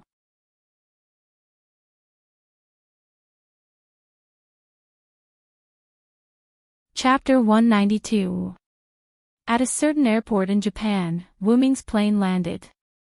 Wuming walked down from the plane. Finally, I'm in Japan, Wuming exclaimed. As soon as he got off the plane, a golden dragon horn ornament flew over using an invisibility spell. Wuming, who had a connection with it, could naturally sense the distance between him and his relic. The dragon horn flew to Wuming's head and settled down. Master. Although Colos's voice was still cold, there was a hint of joy in it. Welcome back, Colos. Wuming touched the dragon horn and greeted her happily. Yes, I'm back, Master. My king, are you okay? At this moment, Liliana ran over worriedly from somewhere. Her figure was like a swift and beautiful bird, extremely agile. It's okay, Lily. It's just a god of disobedience. I've sent it back to the myths. Wuming shook his head and said with a chuckle. Seeing this, Lily breathed a sigh of relief, then said speechlessly, only you would say that. Wuming shrugged his shoulders and rubbed his nose. He didn't say anything. So, Lily, you have to believe in our king. How can a mere god of disobedience be a match for my master, Erica Brantery? Erica's proud voice reached Wuming and Liliana's ears.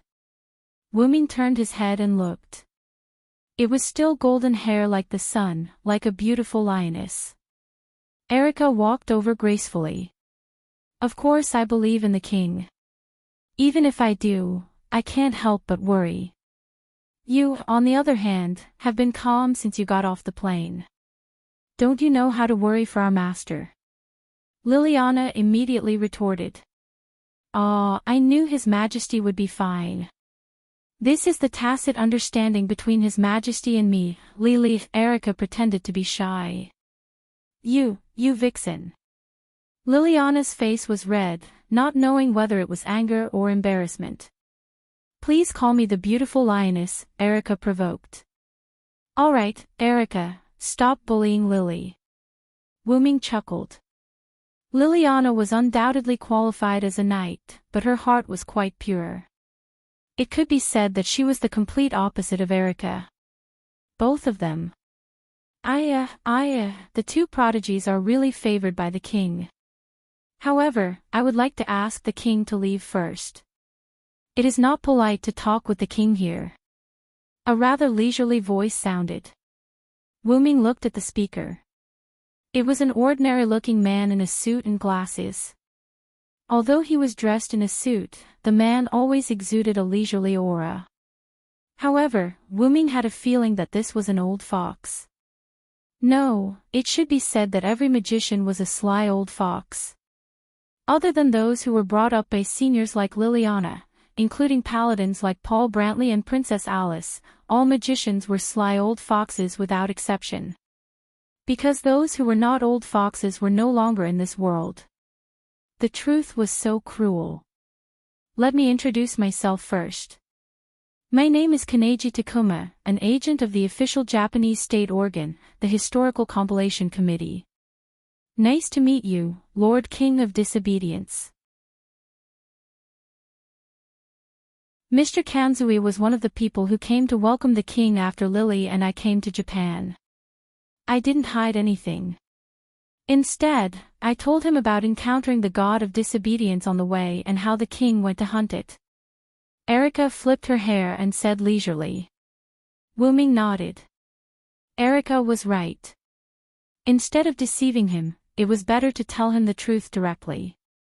It was not that she thought highly of Kanaji Takuma, but the news that Wuming killed the god of disobedience would definitely be known by the whole world. Besides, there was no need to deceive a Japanese magician. The History Editing Committee was the official Japanese magic organization that protected Wanraku Yoli. Just call me Wuming. Then, I'll have to trouble Mr. Kanaji to lead the way. Wuming smiled. In fear and trepidation, Lord Wuming, please come with me. Although Kanaji Takuma was very respectful, he still looked casual. Kanaji Takuma led Wuming and the others into a car. Kanaji Takuma sat in the driver's seat, smiled apologetically, and then said, "Because we know that Lord Wuming doesn't like luxury, we only arranged for me and a small car. Please forgive us. I thought this was the Japanese magician's provocation to our lord, Mr. Kanaji." Erica sat in the passenger seat and smiled calmly. "How could that be? We have absolutely no intention of disrespecting the king. Please understand." Although he said so and his tone was full of apology, Kanaji Takuma still looked calm and composed. Perhaps this was the reason why the Japanese sent Kanaji Takuma to negotiate with him. Wuming thought so. But, he felt that the Japanese seemed to be confident that they could remain unscathed even after offending the god slayer. As expected, the last king is related to Japan, Wuming thought to himself. At this time, Kanaji Takuma spoke again.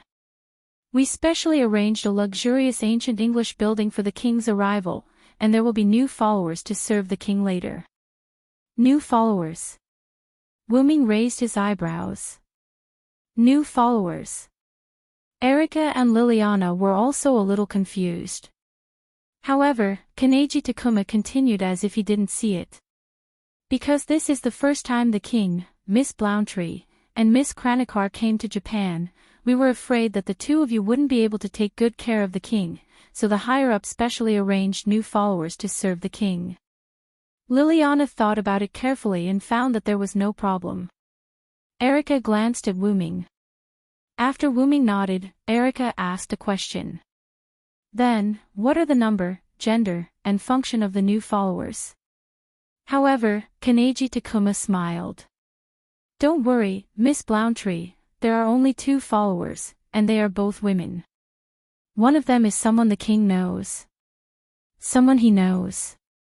Erica and Liliana couldn't help but look at Wuming. Erica and Liliana were curious about when Wuming, "Someone I know." Wuming said with some surprise. Could it be? Wuming muttered as he thought of something. The car stopped in front of a luxurious ancient English mansion. "Please come in, I believe the new followers the king knows have arrived." Kanaji Takuma led Wuming and the other 2 into the mansion. A beautiful girl with chestnut-colored hair wearing a white top and green bottom which costume was cleaning the courtyard. "As expected, it's you, Wanli-gu Yoli," Wuming said as if he had expected it. "Ha!" Wanli-gu Yoli was shocked.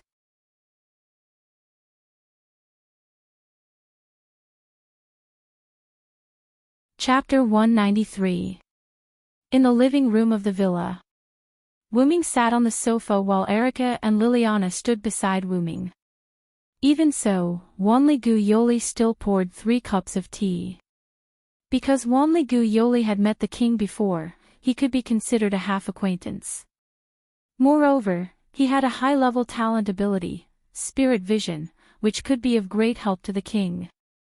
Therefore, Wanli-gu Yoli was one of Wuming's followers in Japan. After saying that, the other follower is already on the way, Wuming Gonchi left leisurely. This is spiritual tea picked from the land with abundant spiritual energy. Please enjoy. Wuming picked up the teacup and took a sip. His eyes lit up. It's really good. The taste is comparable to the spiritual tea that Suilian poured for me. Is that so? It's good that you like it. Wanli-gu Yoli breathed a sigh of relief, his little face flushed. Oh, did Lord Wuming communicate with the hierarch? They called so intimately. Was it before? I remember that the place where we met the god of disobedience was indeed China. Erica narrowed her eyes and looked at Wuming. My king, please have some self-respect. Although Liliana had only said a simple sentence, her slightly red cheeks proved that she was not calm in her heart. Ahem, the two of you don't have to stand. Quickly sit down and taste the tea that Yoli brewed for you. Wuming coughed and ordered. Ha! Wanli-gu Yoli was a little surprised to be called directly by his name. Seeing this, Wuming explained, sorry, I like to call others by their names. If you feel offended, I can call you Wanli-gu. Honorable Demon King, please forgive the god of disobedience. If I offended you, please only punish me and don't affect the surroundings. Wanli-gu Yoli immediately sat down and apologized. Wuming was a little helpless. Did he have to be cruel because he was a god slayer? He was not like Woban Luo Hao. Don't worry, I won't punish you, nor will I do anything to the surroundings. Hurry up and get up. While speaking, Wuming used the short pointer to activate the magician avatar. The incarnation of the magician, who used to be a young man, had the ability of the young man incarnation to control humans. After Wuming finished speaking, an invisible force controlled Wanli-gu Yoli, causing him to uncontrollably stand up. Sigh. After contacting the incarnation, Wuming looked at Wanli-gu Yoli, who wanted to kneel down again, and took a sip of tea. If you still kneel, then I will continue to use my authority. This time, Wanli-gu supported his body and did not kneel down. Seriously, Wuming, you're really rude, Erica said helplessly. Don't worry. The king waiting for me in front of you is the easiest to talk to among the 7 kings. There's no need to be reserved. After a moment of silence, Wanli-gu Yoli nodded his head skeptically. Hurry up and sit down and drink the tea. It will lose its flavor if it gets cold, Wuming urged and took another sip of tea.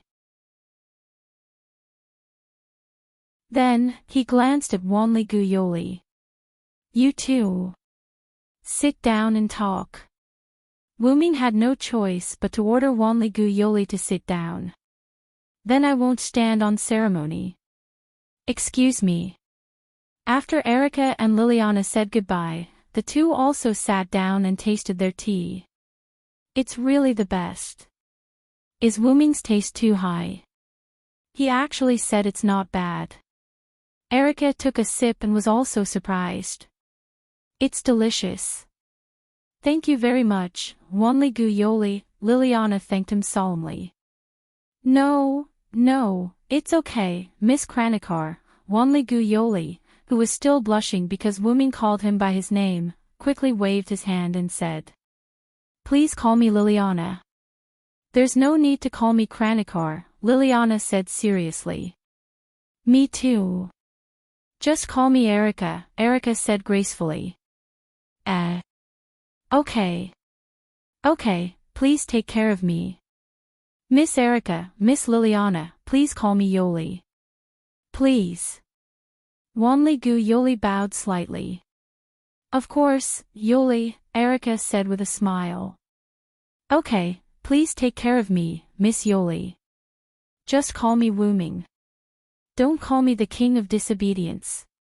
How? How can I do that? That's too rude.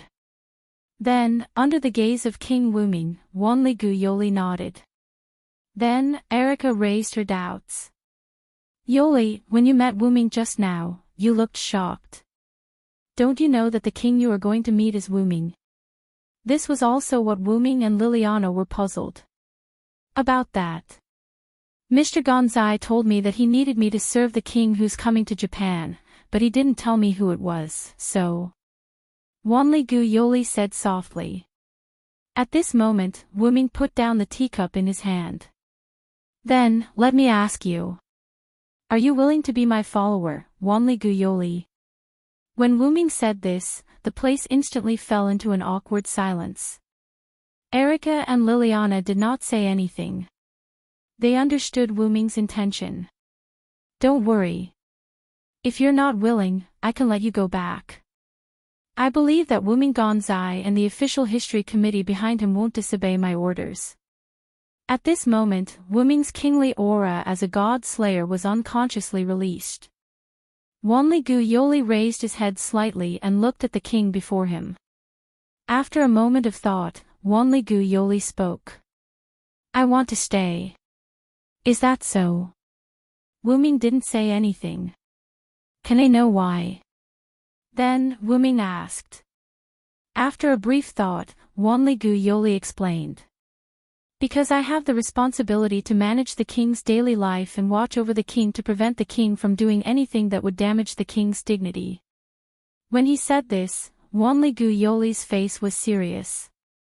Wu Ming was a little helpless. You're actually afraid that I'll cause damage to Japan. Yes, the Devil King has the constitution of causing trouble. No matter which king it is, it's the same. Then, Wanli Gu Yoli stared at Wu Ming. I have to take this responsibility and watch over you. Wu Ming laughed involuntarily. You really dare to say that, Miss Miko? Wu Ming smiled. Ah. Wanli Gu Yoli realized that what he had just done was an offense to the king. His face was full of despair. Lord Devil King, please only punish me. Don't involve Japan. However, before Wanli Gu Yoli could finish speaking, Wu Ming interrupted him. There should be a limit to your stupid words, Wanli Gu Yoli. At this moment, Wu Ming's expression became extremely terrifying. This time, Wanli Gu Yoli's face was full of despair. Well, but you met me. If it were Marquis Wu Ming or Cult Master Luo Hao, you'd be dead by now. Wu Ming's expression instantly softened. You should know that not every king has a good temper like me. I'm doing this for your own good. Then, Wu Ming looked at Erica and Liliana, who had been silent all this time. Alright, let's call it a day. Erica and Liliana, remember to protect Wanli Gu Yoli. She's now the king's follower. After saying that, Wu Ming left the living room. Yoli, congratulations. You've been recognized by the king. Erica smiled kindly. Ha! He's recognized.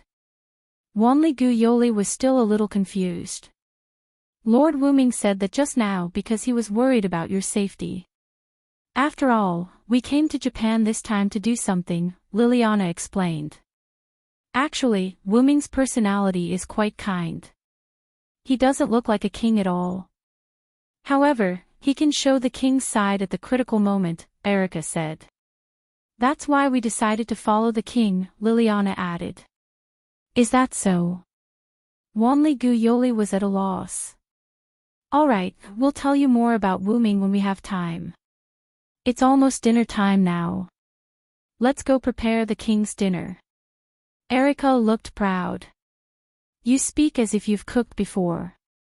I'm the one who prepares the food for the king, and you often use the king's kindness to snatch food from the king. You despicable vixen. Liliana's face was full of anger. Ah, it's because Lily's cooking is too delicious. Also, once I'm hungry, I can't help but say some strange things. Erica had a sly look on her face. Like on a night when the clouds covered the moon, he came to my room or something like that. You, where did you know that? Liliana's face was red as she shouted with tears in her eyes. Ah, that's a secret. Wah. Looking at Erica and Liliana who were playing around, Wanli Gu Yoli was slightly relieved. There was actually another reason why Wanli Gu Yoli decided to stay, and that was, because Lord Wu Ming once saved me.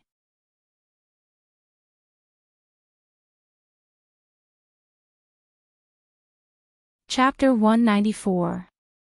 On the second day after Wu Ming settled down, a guest came to the villa where he was staying. It was a beautiful girl in a Japanese school uniform with long black hair. Next to her was a long object wrapped in a string. There was a trace of divine power leaking out of the long object, and Wu Ming sensed it. It's probably a god relic, Wu Ming thought to himself. Then, this beautiful girl knelt in front of Wu Ming in the form of a sitting position under the earth, and said something that could be misunderstood and shocked. Nice to meet you. You must be Master Wu Ming. I'm Hui Na from the Qingqiu courtyard, your concubine. Please take care of me. Hui Na. Why are you here? And what's with being a concubine? Wanli Gu Yoli asked in surprise. It seemed like the both of them knew each other and had a good relationship. Yoli is here to be Master King's concubine too. Hui Na from the Qingqiu courtyard, who was kneeling on the ground, lifted her head and revealed her beautiful face. She looked at Wanli Gu Yoli. And no, why would I be a concubine? Wanli Gu Yoli's face was flushed and her tone was stiff. Is that so? That's a pity. I thought I could fight the European harem team with you. Wait. You've been saying things that I don't understand since the beginning. What's with the concubine and the European harem team? Wu Ming asked in confusion. Aren't the two ladies next to you your harem? Hui Na from the Qingqiu courtyard said something that made him speechless. Her gaze was calm as if she was asking if he had eaten today. Hui Na from the Qingqiu courtyard then continued. As we all know, Princess Alice of Europe and England is your first concubine, Erica of Red Bronze and Black Cross is your second concubine, and Liliana of Red Bronze and Black Cross is your third concubine. If the fourth concubine, Guyoli, is included, the harem is very obvious, isn't it? Hui Na of the Qingqiu courtyard tilted her head in confusion. I told you I'm not.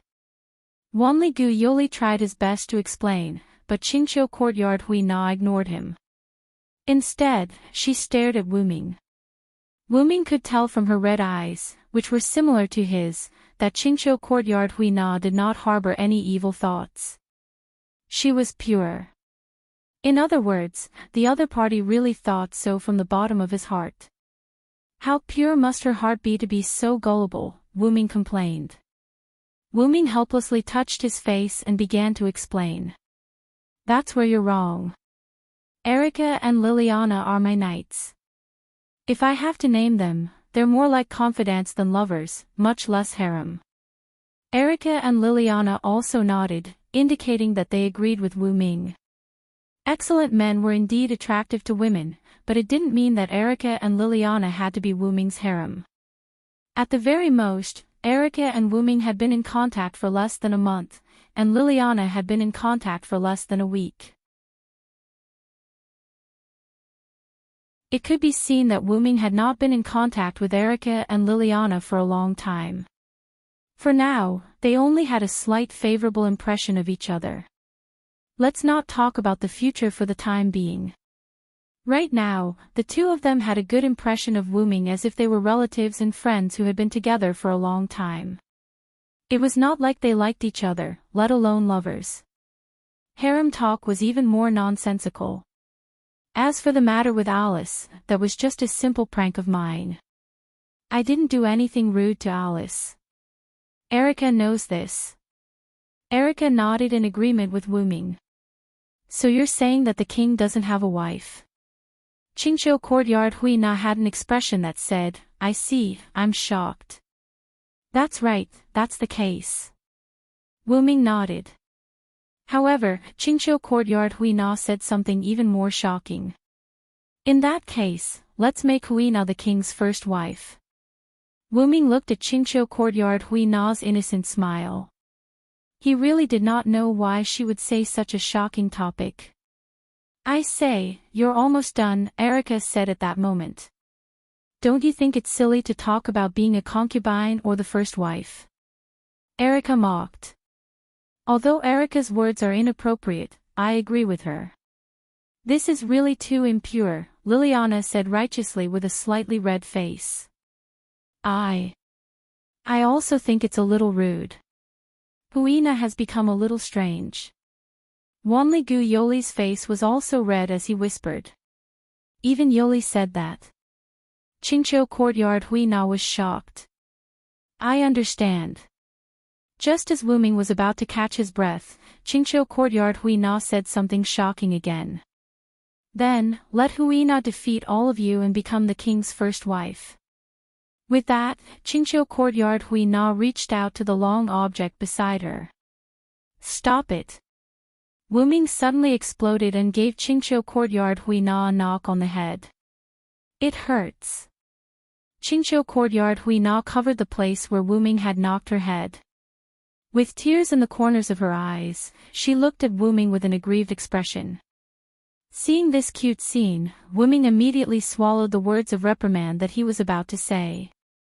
In short, you will now follow me as my follower. That's it. Wu Ming sighed and said tiredly.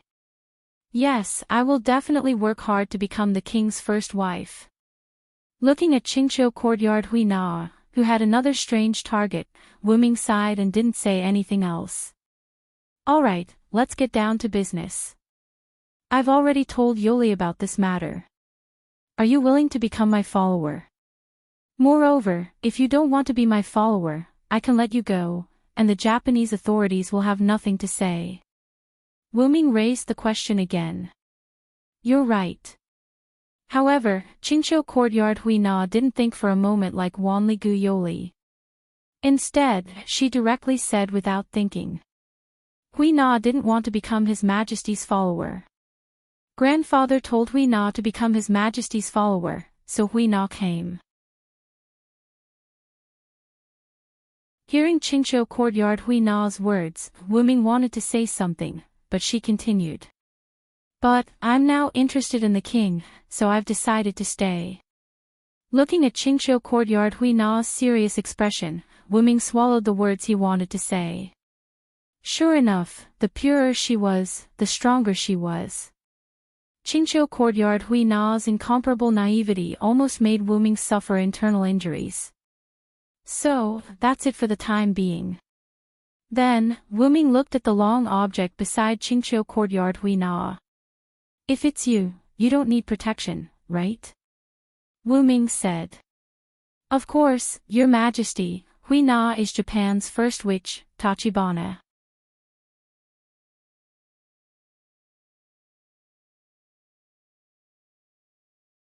Chapter 195. Speaking of that, Wanrifuri Furo also spoke. Wu Ming, Sama, we shaman can achieve the effect of cultivation by staying away from the world, so Huina will not stay in a place where people gather for a long time. She has been practicing in the mountains since she was a child, so as to achieve a clear mind. As for me, because I still need to go to school and take care of my sister, I can't live in the mountains like Huina. Later, Qingqiu Courtyard Huina added. At Huina's level, I can capture objects that are moving at high speed. Also, my hearing is very good. I can tell who is walking by the sound of footsteps. Huina crossed her hands on her lower abdomen, looking like she was stroking a child. Moreover, Huina is also a spirit summoner. After Wanrifuri Furu said that, Qingqiu Courtyard Huina smiled slightly, but that smile was quite proud. Spirit summoner. Erica and Liliana muttered, and they seemed to know the word. Spirit summoner. Is it someone who can make a higher level of power come to her body for her own use? Wu Ming guessed that spirit summoner might be similar to the job card. Yes, His Majesty is right. Spirit summoner is a spirit summoner who can use Grandpa's power. It's because of this power that Hina can become Japan's #1 Tadaira witch. Kiekia Courtyard's face was full of pride, just like a child. That also proved that Qingqiu Courtyard Huina's mind was simple. She would do whatever she wanted, and her inner thoughts would be shown on her face. However, when Wu Ming heard Grandpa's power, his eyes lit up. About Spirit Summoner, I have seen it in historical data. It's a talent that is more advanced than spirit vision. Erica said with a serious face. Moreover, the shaman who can borrow God's power must stay in nature for a long time, not be contaminated by the secular world, and keep her body clean, otherwise, she will lose the ability to invite God to come. Erika looked at Wu Ming and blinked. If that's the case, it seems that Japan is ready to bleed, my lord. Wu Ming naturally shrugged indifferently. Wu Ming naturally knew what Erika meant, and from Qingqiu Courtyard Hui Na's words, it was not difficult to judge the meaning of Japan's side. It was nothing more than using a honey trap to tie Wu Ming and Japan together, or let Qingqiu Courtyard Hui Na follow Wu Ming. Since Erika became Wu Ming's knight, the status of Red Copper Black Cross instantly rose to the top in Europe. It was also because of this that Liliana could be said to have been gifted to Marquis Warband by the Black Bronze Cross. However, Marquis Wu Ming didn't take care of Red Copper and Black Cross's wish. After that, Liliana was taken in by Wu Ming, and Red Copper and Black Cross rose in status as well, on par with Red Copper and Black Cross. Wu Ming didn't bring anything substantial to the two organizations, but it should be known that Wu Ming was both a god slayer and a god of disobedience. Being under such a person's command would undoubtedly bring greater benefits. It was very likely that Japan wanted to give Qingqiu Courtyard Hui Na to Wu Ming in the same way that Red Copper and Black Cross had given Liliana to Marquis Wu Ming. They wanted to obtain Wu Ming's protection and gain more benefits.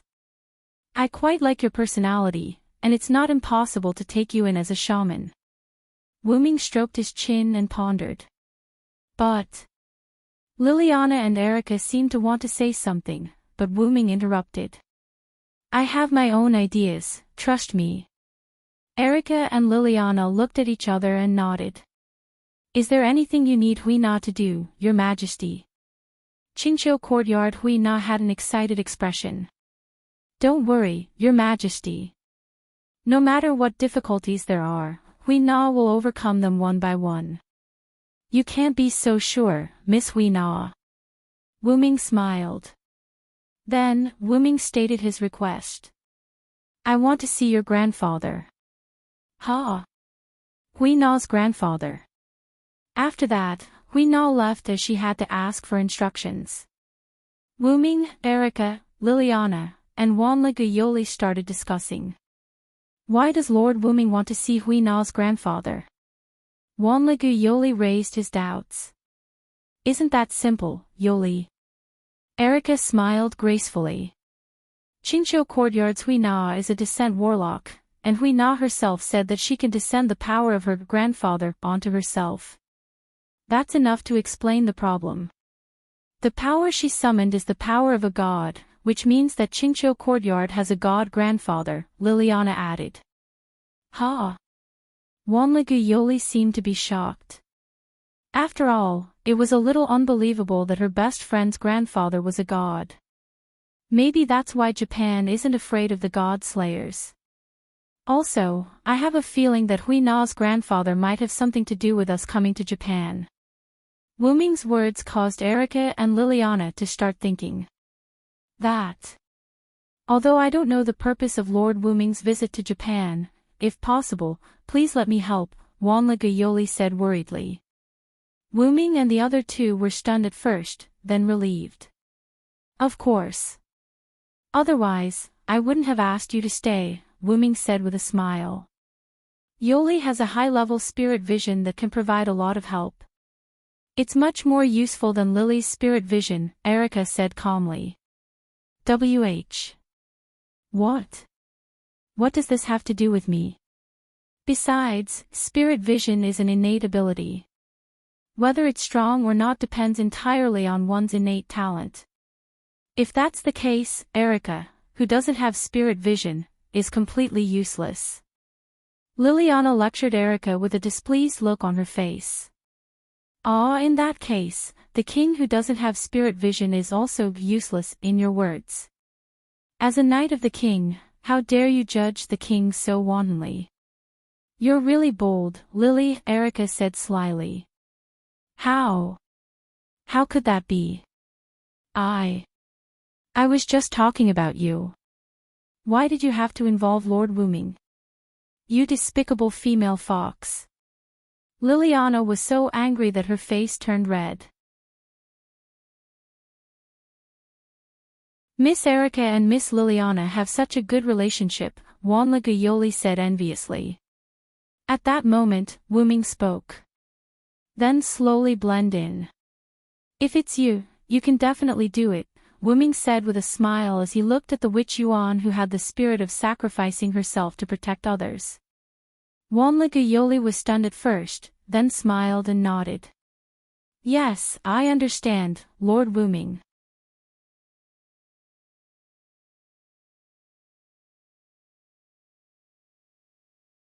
Chapter 196. After Katsura left, she replied to Wu Ming the next day. Grandpa said that His Majesty can come to Grandpa at any time, but Grandpa will not provide any help. Whether he can come or not depends on Wu Ming's own ability. Then, Katsura stayed in Wu Ming's villa. Because Wanra Guyoli's parents were basically not at home due to professional reasons, the burden of taking care of his sister was handed over to Wanra Guyoli. In addition to going to school, Wanra Guyoli basically stayed in the shrine or took care of his sister. Now, because of the arrival of Wu Ming, Wanra Guyoli did not go to the shrine much except for the necessary school. Moreover, his place of residence had changed from his home to Wu Ming's villa. Because his home was some distance away from Wu Ming's residence, Wanra Guyoli became quite busy.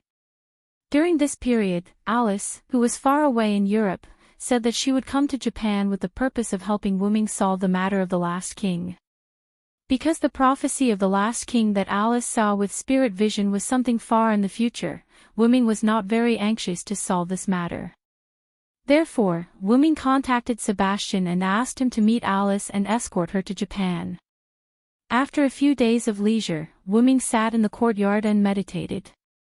In the Qingqiu courtyard, Huina knelt beside him. Liliana was making lunch in the kitchen. After Erica returned, she walked to the side and waited quietly. Wu Ming exhaled a long breath, ended his meditation, and then looked at Erica. What's wrong, Erica? In the past few days, except for Wanra Guyoli who needed to go to school, Erica, Liliana, and Katsura were unusually idle. Katsura practiced the witch training every day, and then accompanied Wu Ming, saying that it was convenient for His Majesty to order around. As for Erica and Lilia, apart from their daily cultivation, they would sometimes accompany Wu Ming, but most of the time, it was Erica who took the reluctant Lilia out shopping. Speaking of which, because Hui Na from the Qingqiu courtyard had said that the king only needed to eat the food she prepared, she had angered Liliana, who was Liliana's cook.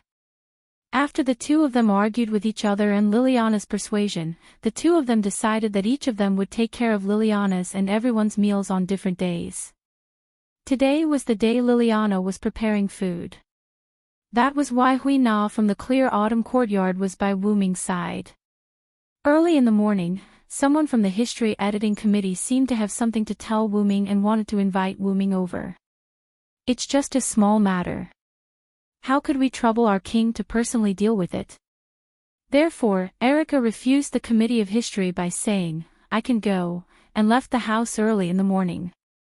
However, in Wu Ming's opinion, Erica was just bored here and wanted to have some fun. Something happened. The people from the history editing committee said that Bishop Luo Hao is coming to Japan. Erica looked serious. Luo Hao is coming. Wu Ming remembered his conversation with Luo Hao when he was in China. It seemed that Luo Hao did say that she would return to Japan soon. That's quite believable. It seems that Japan is going to suffer. Erica laughed gloatingly. However, Erica was right. As a god-slayer, every king had the ability to cause trouble. One god-slayer was already bad enough. If two god-slayers came to the same area, it would not be a good outcome.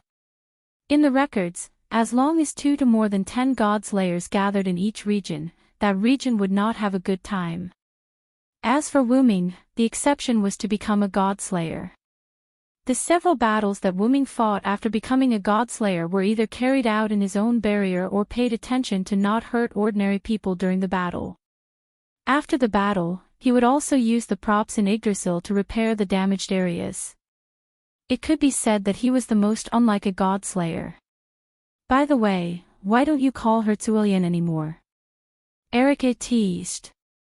Hui Na of the Qingqiu courtyard also turned her head slightly and looked at Wu Ming. Ahem, I was forced by Luo how to call her that. At that time, I just didn't change my way of calling her.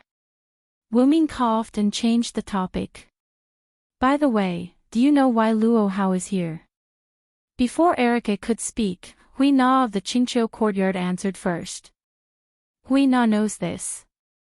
That lord must be here for Monarch Ape. That's what Kaneko said too, Erika added. Monarch Ape. Wu Ming muttered this name. It didn't sound like a human or a magician. It sounded more like a monkey-type god of disobedience. I've never heard of a monkey-type god with the name Monarch Ape. Wu Ming thought about his memory and asked Collis to search for information about Monarch Ape. Wu Ming, can you guess the true identity of Monarch Ape? Erika smiled slyly. Seeing that Wu Ming was thinking, Hui Na of the Qingqiu courtyard gave him a clue. Actually, that's a god from another country that Grandpa tricked. Hearing Hui Na of the Qingqiu courtyard say this, Wu Ming touched his chin. Hearing this hint and thinking about Luo Hao's behavior of questioning about coming to Japan, Wu Ming could almost guess who this Monarch Ape was. The great sage, heaven's equal, Sun Wukong. Erika said the name of this god of disobedience. Sure enough, from the three hints of other gods, Luo Hao's country, and the monkey, he could only think of the all-powerful great sage, heaven's equal. Actually, Monarch Ape is still sealed. Hui Na of the Qingqiu courtyard said something surprising.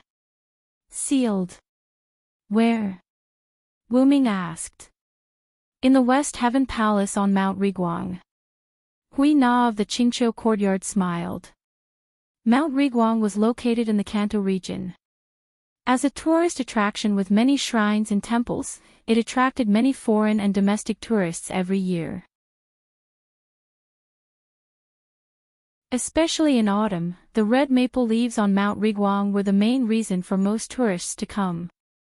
According to Kaneji Winter Horse, 100 years ago, Hierarch Luo Hao came to Japan with the excuse that it's a shame that he was raised by the Japanese despite being a hero of our country. He raised the West Heaven Palace together with the ground. But because Monarch Ape escaped to secluded world, it was left unsettled, Erika added. So, Luo Hao's purpose is to try to kill the great sage, heaven's equal again. In that case, doesn't he have to first liberate the disobedient Sun Wukong? Wu Ming already understood why the history editing committee came to him. Not to mention the conflict between the two kings, just the fact that Hierarch Luo Hao liberated Monarch Ape and made him appear as the disobedient Sun Wukong was already a disaster.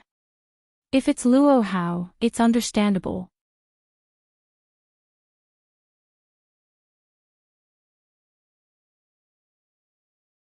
Chapter 197. After all, Luo Hao comes from a country with a strong sense of nationality. Moreover, as a woman born during the Qing dynasty, Luo Hao still had a strong sense of feudalism even after 200 years had passed. Those not of my race will definitely have different intentions. Those who offend my Huaxia will be punished no matter how far away they are. These words didn't come from the country where Luo Hao came from. The great sage, heaven's equal, the insufferably arrogant monkey king Sun Wukong, was actually being raised by a former vassal country of Japan. It would be strange if she wasn't angry. Honestly, I can only say that as expected of the god of disobedience, a bunch of troublesome existences. Wu Ming shrugged helplessly. Meanwhile, Erika glanced at Wu Ming as if to say, "You're the one who's the most troublesome existence here, and you still have the nerve to talk about others." Of course, Wu Ming chose to ignore all of this. In that case, I'll have to go see your grandfather, Hui Na. At night, Wu Ming, Erika, Liliana, Wanli Yoli, and Hui Na from the clear autumn courtyard gathered at a shrine. At this moment, Wu Ming was squatting on the ground and drawing something. Soon, the last stroke was completed. All right, in that case, the tunnel to the soul world is completed. Wu Ming waved his hand. This tunnel was something that Wanli Yoli and Hui Na from the clear autumn courtyard had told Wu Ming about. Because of Kala's existence, Wu Ming was able to easily complete the extremely difficult spell. Lord Wu Ming, are you really going to enter the soul world? Wanli Yoli looked at Wu Ming worriedly. That's right, Lord Wu Ming. I still feel that this method is inappropriate. Liliana also frowned. Wu Ming naturally knew what the two of them were worried about. The soul world, also known as the astral world, was the boundary between life and death, the crack between the worlds. The air in the soul world was unable to allow anyone to survive. Ordinary people or even magicians, if they stayed in the soul world in a state where they had no magic power, it wouldn't take long for them to enter a poisoned state. It would only take a few minutes for them to completely die. Although it was called the boundary between life and death, if one died in this world, their body and soul would also disappear. This was enough to show just how terrifying the soul world was. However, this wasn't the most terrifying part. That was because as long as one didn't have a physical body or had magic power cover their entire body, they would still be able to survive in soul world. The most terrifying part was the god of disobedience. That's right. Although the gods of disobedience all appeared in the real world, there were also gods of disobedience in the soul world. Ever since the ancient times, powerful creatures had been bound by human myths and legends. In the soul world, there were multiple gods, including Pandora, whom Wu Ming had met not long ago. A conservative estimate was that there were more than 20 gods in the soul world. Apart from the king of disobedience, there were also all sorts of powerful creatures, such as human magicians who had reached the pinnacle of cultivation, god ancestors who had fallen from the goddess of the earth, and so on. It was just that there were far fewer of them in soul world. These gods were basically all tired of wreaking havoc on the earth, so they all entered the soul world, which was called seclusion. However, there were also exceptions, and Pandora was one of them. The witch Pandora, she was the god of disobedience who had existed in the soul world since ancient times. Killing the god of disobedience and obtaining its power was a great curse set by Pandora. As the witch who left behind the only hope for mankind, Pandora could already be said to be the mother of the god slayers. That was also why when Wu Ming first met Pandora, Pandora called herself Mother. After that, perhaps because of Wu Ming's identity as the god of disobedience, Pandora took a step back and chose to be the elder sister. Wu Ming still had some doubts about becoming a god slayer with the identity of the god of disobedience. Wu Ming always felt that Pandora knew that he wasn't from this world. Wu Ming didn't believe that Pandora just chose an ordinary god of disobedience to become a god slayer. It may also be because of this, under Pandora's design, Wu Ming could become a god slayer in this world with a disobedient body. Now that I thought about it, Wu Ming, the god of disobedience, entering the soul world seemed quite reasonable. Don't worry, I am the combination of snake and steel. Those gods of disobedience who live in seclusion in the soul world are just timid in my opinion. In the face of timid people, even if there are many gods, I won't do anything. Believe in Wu Ming, believe in the king of disobedience. Erica looked at Wu Ming with confidence. Hui Na also believes that the king will be fine.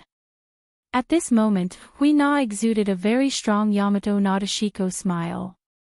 It was indeed worthy of being called a top-notch Yamato Nadeko by Kaneko Winterhorse. This momentum was really not for show.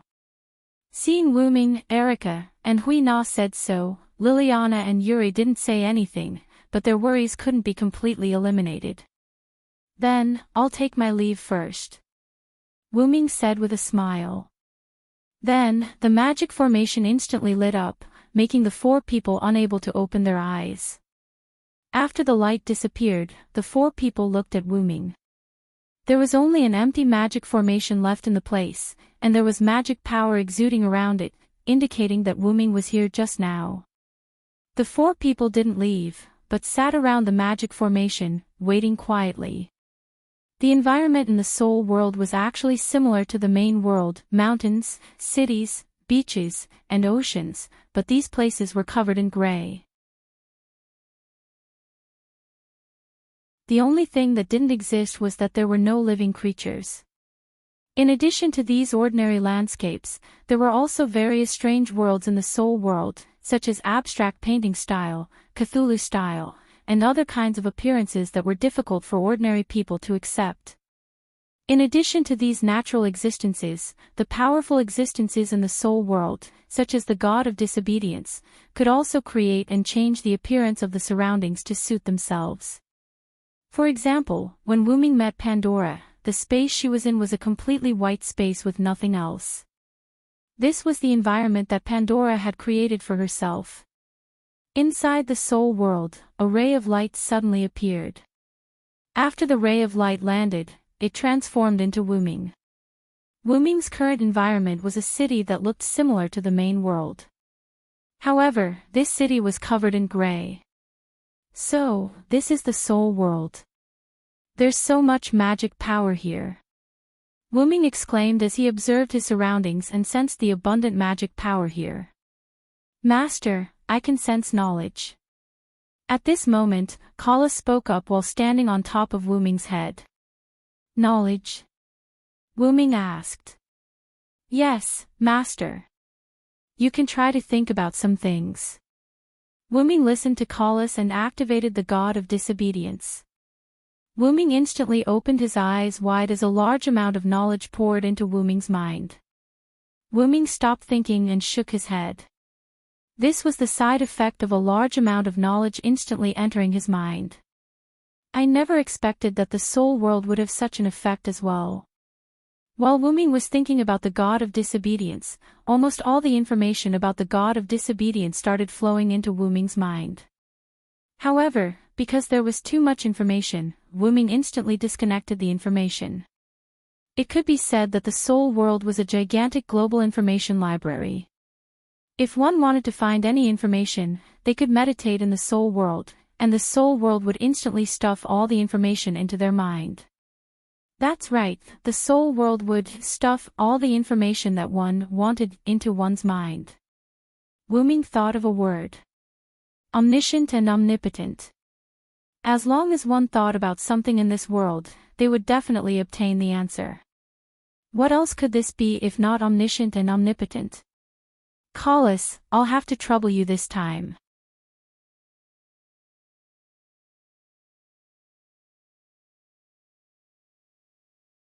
Chapter 198. Yes, Master. After Kalas finished speaking, she began to glow. Wu Ming knew that Kalas was constantly recording things related to this world. As long as Kalas thought of a series of questions, she could get the answer. The answers were stored by Kalas for convenient reference in the future. Knowledge was actually wisdom, which was an extremely precious resource. Odin sacrificed an eye to obtain supreme wisdom, which was the Lune rune. Zeus obtained supreme wisdom after swallowing the goddess of wisdom, Metis. This was enough to show the importance of wisdom and knowledge. After Kalas entered her working state, Wu Ming began to wander around, looking at the surrounding scenery. No wonder there are gods living in seclusion here. Although this place is a bit strange, it is still a good place to live in seclusion. With that, Wu Ming stopped. Because a small wooden house appeared in front of him. Interesting. Wu Ming's mouth curled up slightly, then he walked towards the small wooden house. Opening the door of the small wooden house, he saw darkness. Although he couldn't see what was inside, Wu Ming still walked in. After entering, what entered Wu Ming's eyes was a gloomy space. In the middle of the space, there were 3 people sitting. On the left was an old monk wearing an ancient monk robe. On the right was a young girl with glass eyes wearing a gorgeous princess robe. The one in the middle was a middle-aged man with messy black hair. He was dressed in a rather sloppy ancient warrior's attire. Obviously, the black-haired middle-aged man in the middle was the leader of the old monk and the glass-eyed princess. The three of them sat in a triangular formation. There was a small hanging furnace in the middle with sake in it. The middle-aged man held a wine vessel in his hand, and the old monk and the glass-eyed princess didn't have wine cups or anything like that beside them. Obviously, this was prepared for the middle-aged man. Wu Ming walked in front of the middle-aged man, to the right of the monk and the left of the glass-eyed princess, and sat down. "Welcome, King of Disobedience." The glass-eyed princess bowed slightly and spoke first. Wu Ming nodded to show his respect. The old monk didn't say anything and Wu Ming didn't care about him either. "Ha ha ha ha, do you want a bite, otherworlder?" After the glass-eyed princess finished speaking, the big man in the middle raised his cup and shook it at Wu Ming. Wu Ming narrowed his eyes. It seemed that Pandora was not the only one who knew that he came from another world. "Forget about drinking. I don't really like drinking with people I'm not familiar with. Speaking of which, you're the grandfather that Hui Na mentioned, right?" Wu Ming asked directly. That's right. I'm Hui Na's grandfather. What do you think? My granddaughter isn't bad, right?" The burly man said with an evil look on his face as he drank another mouthful of wine. "Hui Na is a good child. It's a shame for her to stay under you." Wu Ming ignored the man's evil look and directly spoke sarcastically. "Anyway, I've already given her to you. Just treat her as your witch." The burly man didn't care about Wu Ming's sarcasm, smiled casually, and then drank another mouthful of wine. "Let's not talk too much. I don't care who the two people beside you are. I just want to know if the last king was hidden by you, the male life of Susanoo." Wu Ming not only directly stated his purpose, but also the real name of the burly man. Yes, the burly man in front of Wu Ming is a famous Japanese god, the male life of Susanoo. Susanoo was one of the three sons of Izanagi and Izanami, the two ancient gods of Japan. The other two are the Japanese sun goddesses, Amaterasu Amikami and Tsukumi. In Japan's Kojiki, Susanoo is called the male life of Susanoo. He also has many names such as Tame Horsehead, Tame King, Susanoo, and so on. All in all, Susanoo is a very important god in the pantheon, comparable to Athena of Greece. The reason why Wu Ming knew of the burly man's name was because of the long item wrapped in cloth from Clear Autumn Courtyard's Hui Na, Heavenly Cloud Sword. Hui Na claimed that this was the sky cluster cloud that her grandfather bestowed upon her, but Wu Ming discovered that this sky cluster cloud was a subsidiary god. The only god who could make the Heavenly Cloud Sword be affiliated to was Susanoo. According to the legend, Susanoo wielded the sword of Tatsuka and killed the Yamada no Orochi. He found a treasure sword from the tail of the Yamada no Orochi, which was the Heavenly Cloud Sword. In other words, the burly man was steel. However, the burly man was not displeased when his real name was revealed. Instead, he laughed out loud. "Humph. As I said, as long as he comes in contact with Hui Na, he will know your name." The old monk sitting on the left said with some displeasure. "So what? It doesn't matter to me whether he knows or not. It's really exciting. I have many names. Let's call me Susanoo for the time being. What about you, alien?" Susanoo grinned and then asked Wu Ming. "I also have many names, but my favorite is Wu Ming. Just call me Wu Ming." As soon as he said that, the old monk and Princess Glass Eyes instantly understood Wu Ming's intention. Since he was a god, he must have a weakness. Just like the followers of the Holy Grail War, hiding their real name was to avoid weaknesses. The name Wu Ming didn't sound like a god. In this way, they couldn't find his weakness through his name. "Humph. Do you think we can't know your real name if you don't tell us?" Your battle with another god slayer has already exposed your real name, Vilo-Silenced. The old monk was quite unconvinced. After the old monk said that, Princess Glass Eyes realized that something was going to happen. When she was about to speak, Wu Ming spoke. If my perception is correct, you are a human.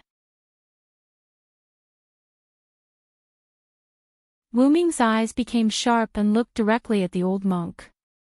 In Wu Ming's perception, the old monk was not a god, but a magician who cultivated to the extreme. And Princess Glass Eyes had a similar aura to Guinevere, whom Wu Ming had seen before. There was no doubt that Princess Glass Eyes was a god. Everyone here is a great existence. You are just a human, how dare you be presumptuous in front of me? Boom! Wu Ming's magical power rushed out of his body. Wu Ming's scarlet eyes stared at the old monk as if he was looking at a dead man. The old monk couldn't move as if he was in a dragon's nest, being stared at by tens of thousands of dragons. That was the pressure caused by Wu Ming releasing his dragon's power. The old monk's face instantly turned pale. Princess Glass Eyes and Susanoo, who were not targeted, also felt a little pressure. Please be merciful, Wu Ming, Sama. Princess Glass Eyes said awkwardly. Wu Ming looked at her, and Princess Glass Eyes instantly broke out in cold sweat. Then, Wu Ming looked at Susanoo, who had already stopped smiling. Then, Wu Ming put away his dragon's power. In an instant, the old monk, who was targeted, breathed a sigh of relief. How about it, do you want to continue to test me, Susanoo-sama?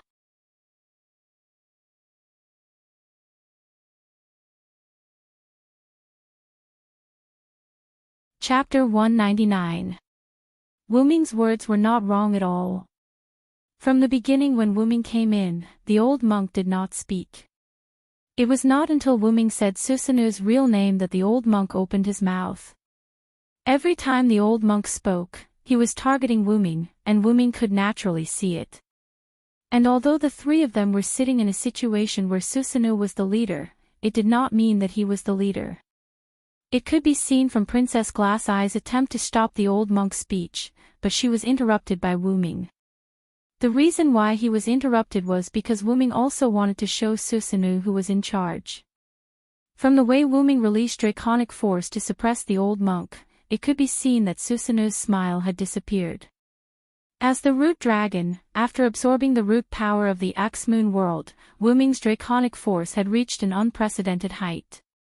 Especially just now, if Wu Ming suddenly released draconic force at a very close distance and the other party was not prepared, he would be completely suppressed. Even Susanoo, who was not the target, felt the pressure, so he had to take it seriously. As for the magic power, Wu Ming deliberately released it to set off the atmosphere. You only need to tell me about the last king and monarch ape. I don't want to know anything else, including their identities. When Wu Ming said this, Susanoo began to laugh.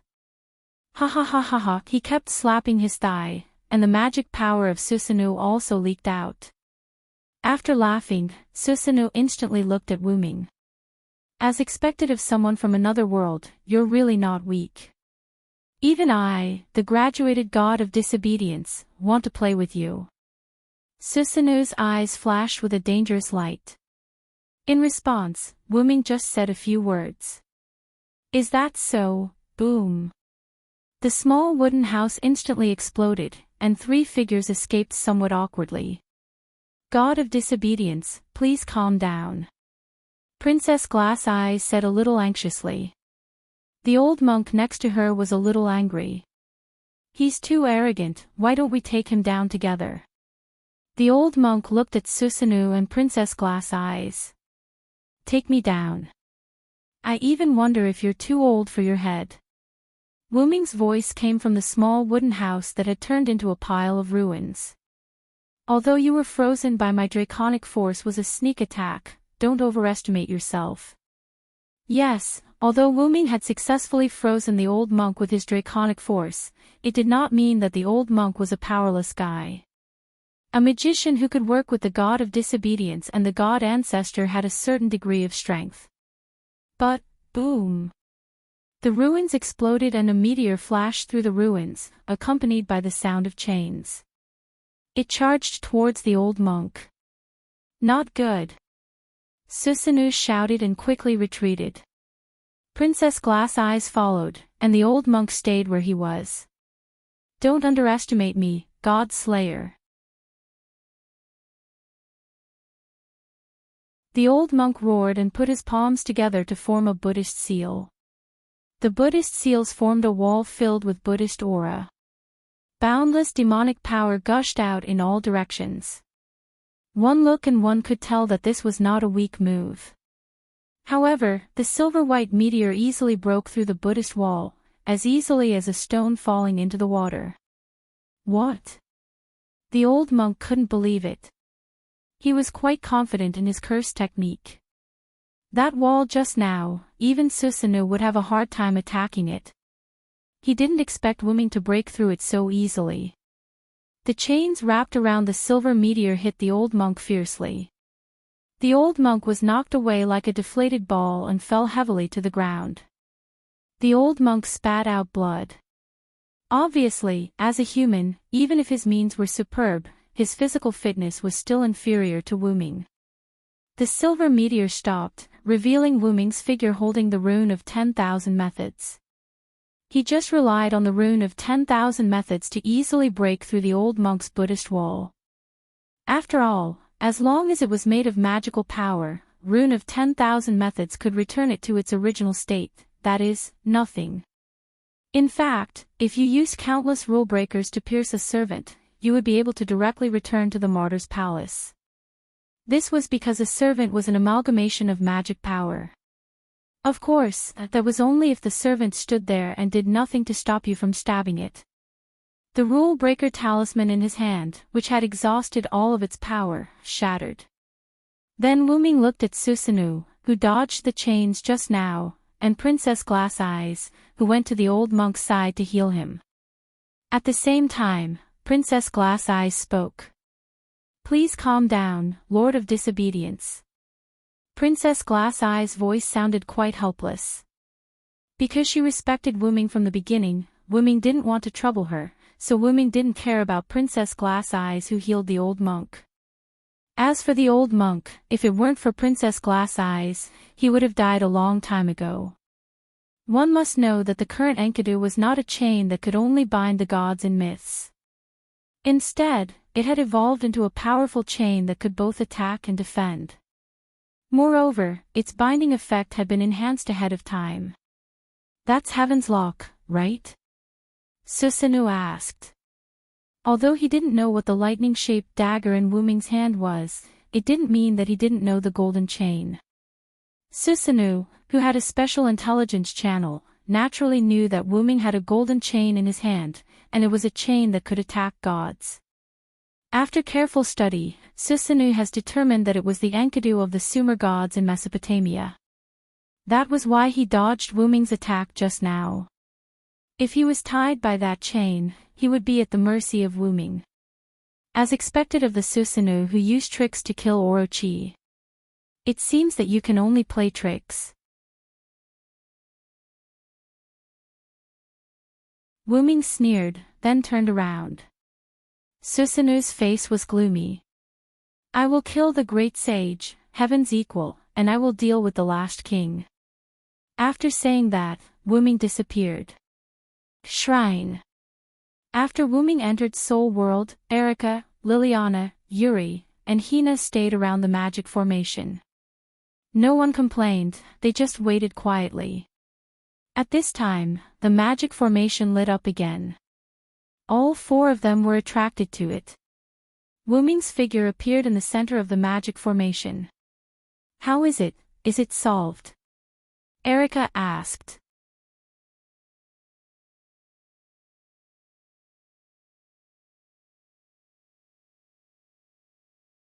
Chapter 200. Half and half. As soon as Rosin said that, Erika and the others were quite confused.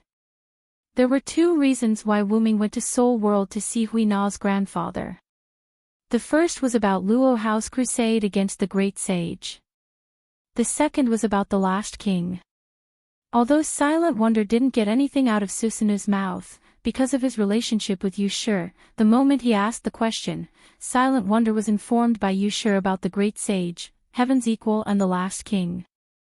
However, because Yushur directly transmitted the knowledge to Wuming's mind instead of answering the question, Yushur only passed on the history of the last king and the great sage.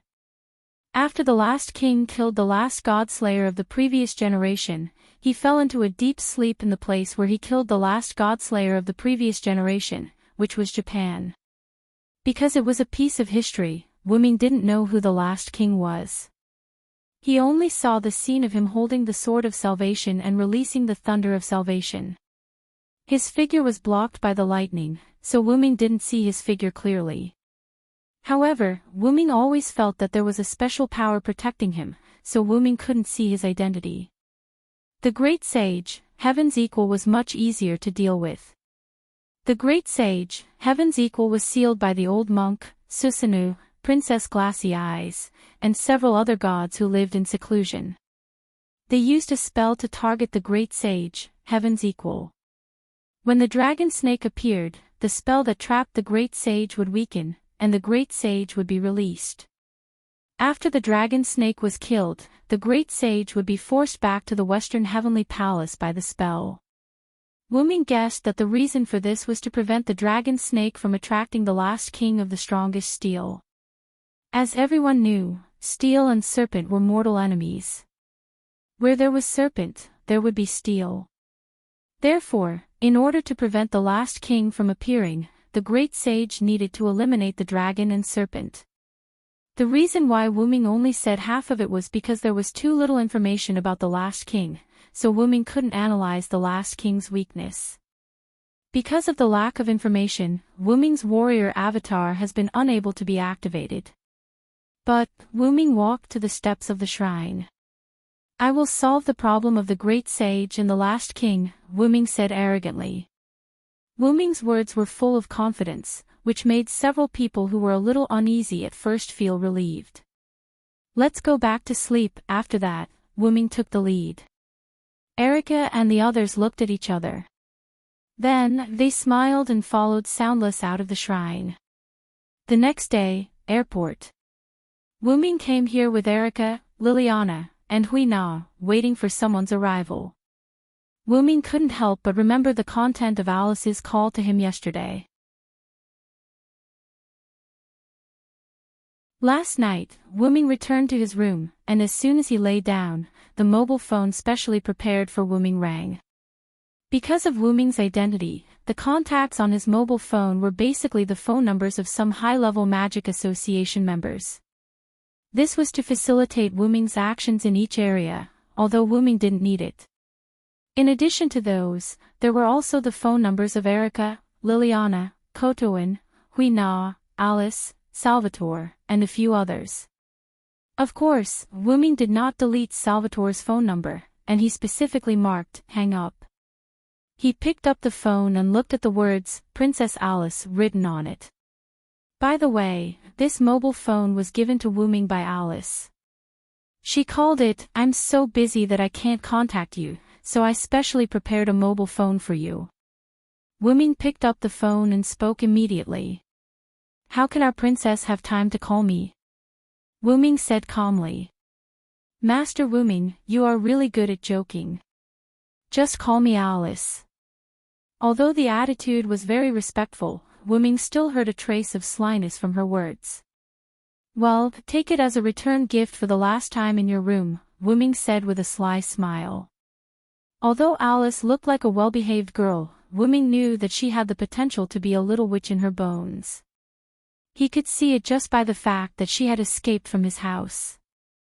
Really, Master Wuming, I have something serious to talk to you about now. Although this sentence sounded very calm, Alice, who was on the other end of the phone, had already blushed. Fortunately, there was no one else around her. It was really a blessing to see Princess Alice of Europe blushing. You are coming to Japan tomorrow, right? Wuming did not tease Alice anymore and went straight to the topic. Oh. How did Master Wuming know? Did Mr. Sebastian say it? Alice's voice was full of surprise. In this regard, Wuming just smiled. When Wuming came to Japan, he specifically contacted Sebastian through contact magic and asked him to bring Alice to Japan to study The Last King together. The reason why Alice had not come yet after a few days was that Alice still had to deal with some things in Europe. Alice had originally escaped from her own house using the ghost body, which meant that Alice owed some work. Although Alice was the current special advisor of the Sage Parliament and didn't have many things to do, it still couldn't stop the accumulation of work. In fact, the reason why Alice sneaked to Wuming's place in Italy at that time was because the birth of the seventh king added a lot of tasks, which needed the permission of Alice, the former speaker and now special advisor, to carry out. Because of Alice's stubbornness, the accumulated missions had increased by the time she returned. The most important thing was Ericsson's obstruction. Although her master's body was fine, Ericsson was still a little worried about letting Alice cross half the world and go to Japan. As long as she was not facing the God Slayer, Ericsson could be said to be a perfect career woman. Even facing Sebastian, at most, she would just give in a little. Just as Seabass was about to argue with her, Alice stopped him. After that, Alice secretly left her house and boarded the plane. That's right, Master Wuming. I have already boarded the plane with Mr. Sebastian. I think we will arrive tomorrow morning. Remember to come and pick me up. Then, after Wuming said, "Oh," Wuming hung up the phone and went to sleep. Really, you are not a child anymore. Do you still need someone to pick you up? In the room provided by the History Editing Committee, Wuming said casually. Although he said that, Wuming still brought his old and new servants to pick him up. Wuming, Her Highness Alice has arrived.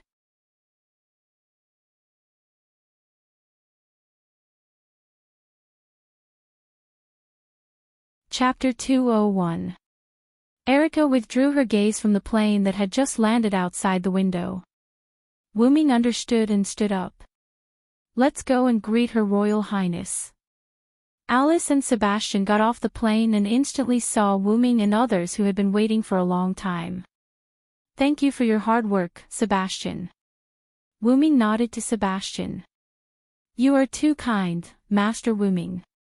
Sebastian put his right hand on his heart and bowed slightly. Alice too, she is tired from the journey. You're talking as if I'm just an accessory. Is this how you treat a girl who was once alone in a room, Lord Wuming? Alice covered her face with her hands and sobbed softly, as if she was an abandoned girl. This caused Liliana and the others to be slightly surprised. However, Erica, who was an old friend of Alice's, wasn't surprised at all. Well, don't do that, I have a new discovery about the last king. Wuming shook his head helplessly. Seeing this, Alice stopped crying and put on a serious expression. Let's talk about it at my place. Later, Wuming, others, and Alice took the vehicle provided by the Historical Redaction Committee and came to the villa where Wuming temporarily lived.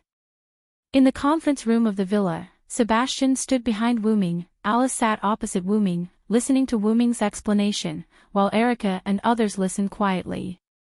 So that's how it is, Master Wuming not only met Master Guinevere, but also entered the soul world. After listening to Wuming's speculation about the last king, Alice couldn't help but sigh. Well, that's how it is.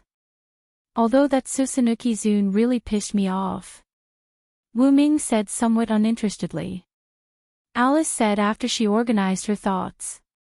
What does Lord Wuming think of the legend of King Arthur?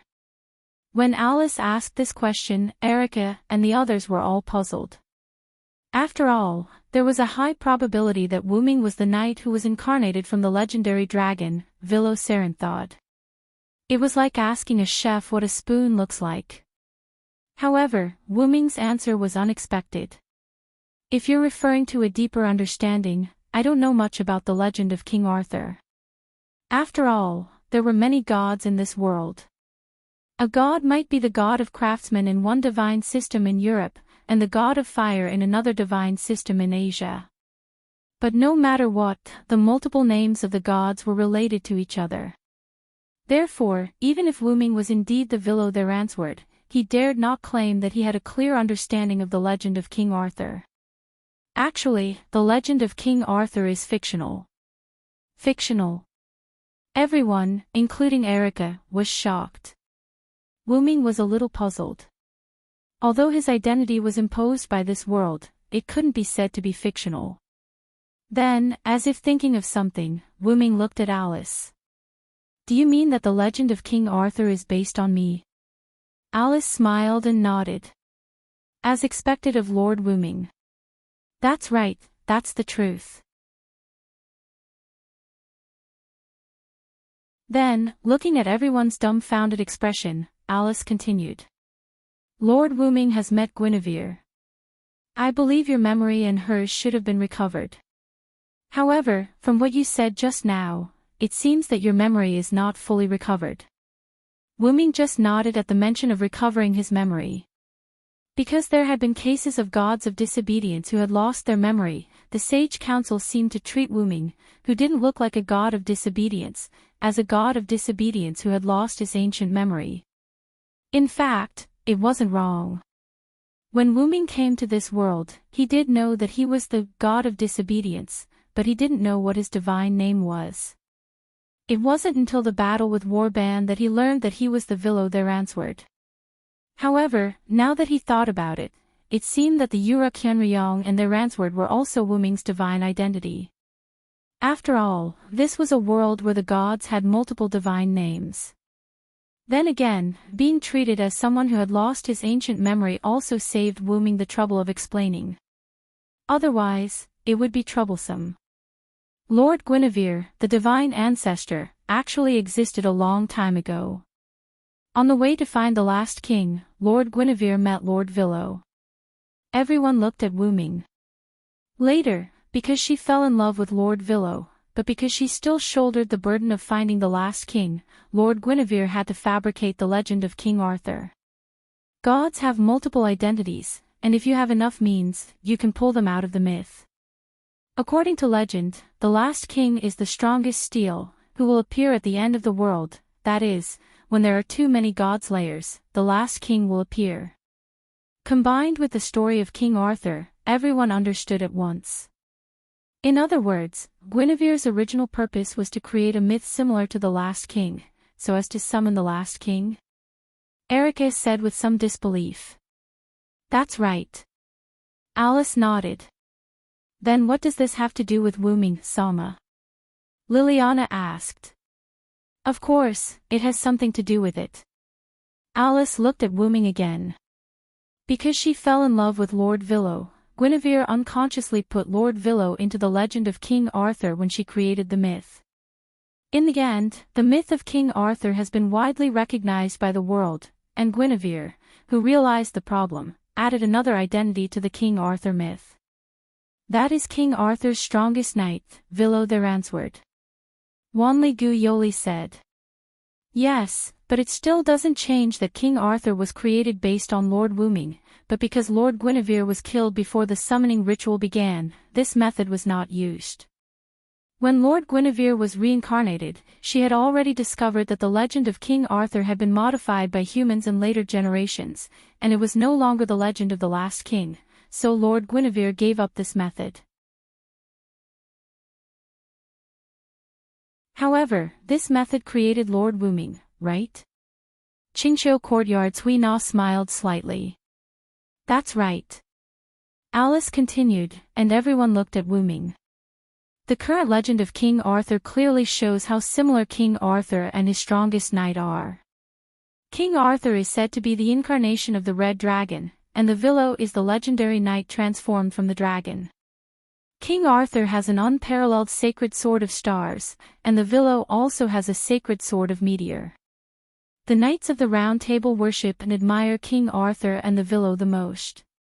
When King Arthur went out to war, the Vilo was in power in the city, and when the Vilo was out to war, King Arthur was in power in the city. The Vilo disappeared after the unification of Britain, and that was when King Arthur began to decline. Alice listed out a series of similarities between King Arthur and the Villo. These conditions undoubtedly show that Lord Wooming, who is also Lord Villo, is King Arthur. The final sentence left everyone speechless for a long time. Well, Wooming felt like his head was going to explode. You're tuning into the LoveLore Library YouTube channel.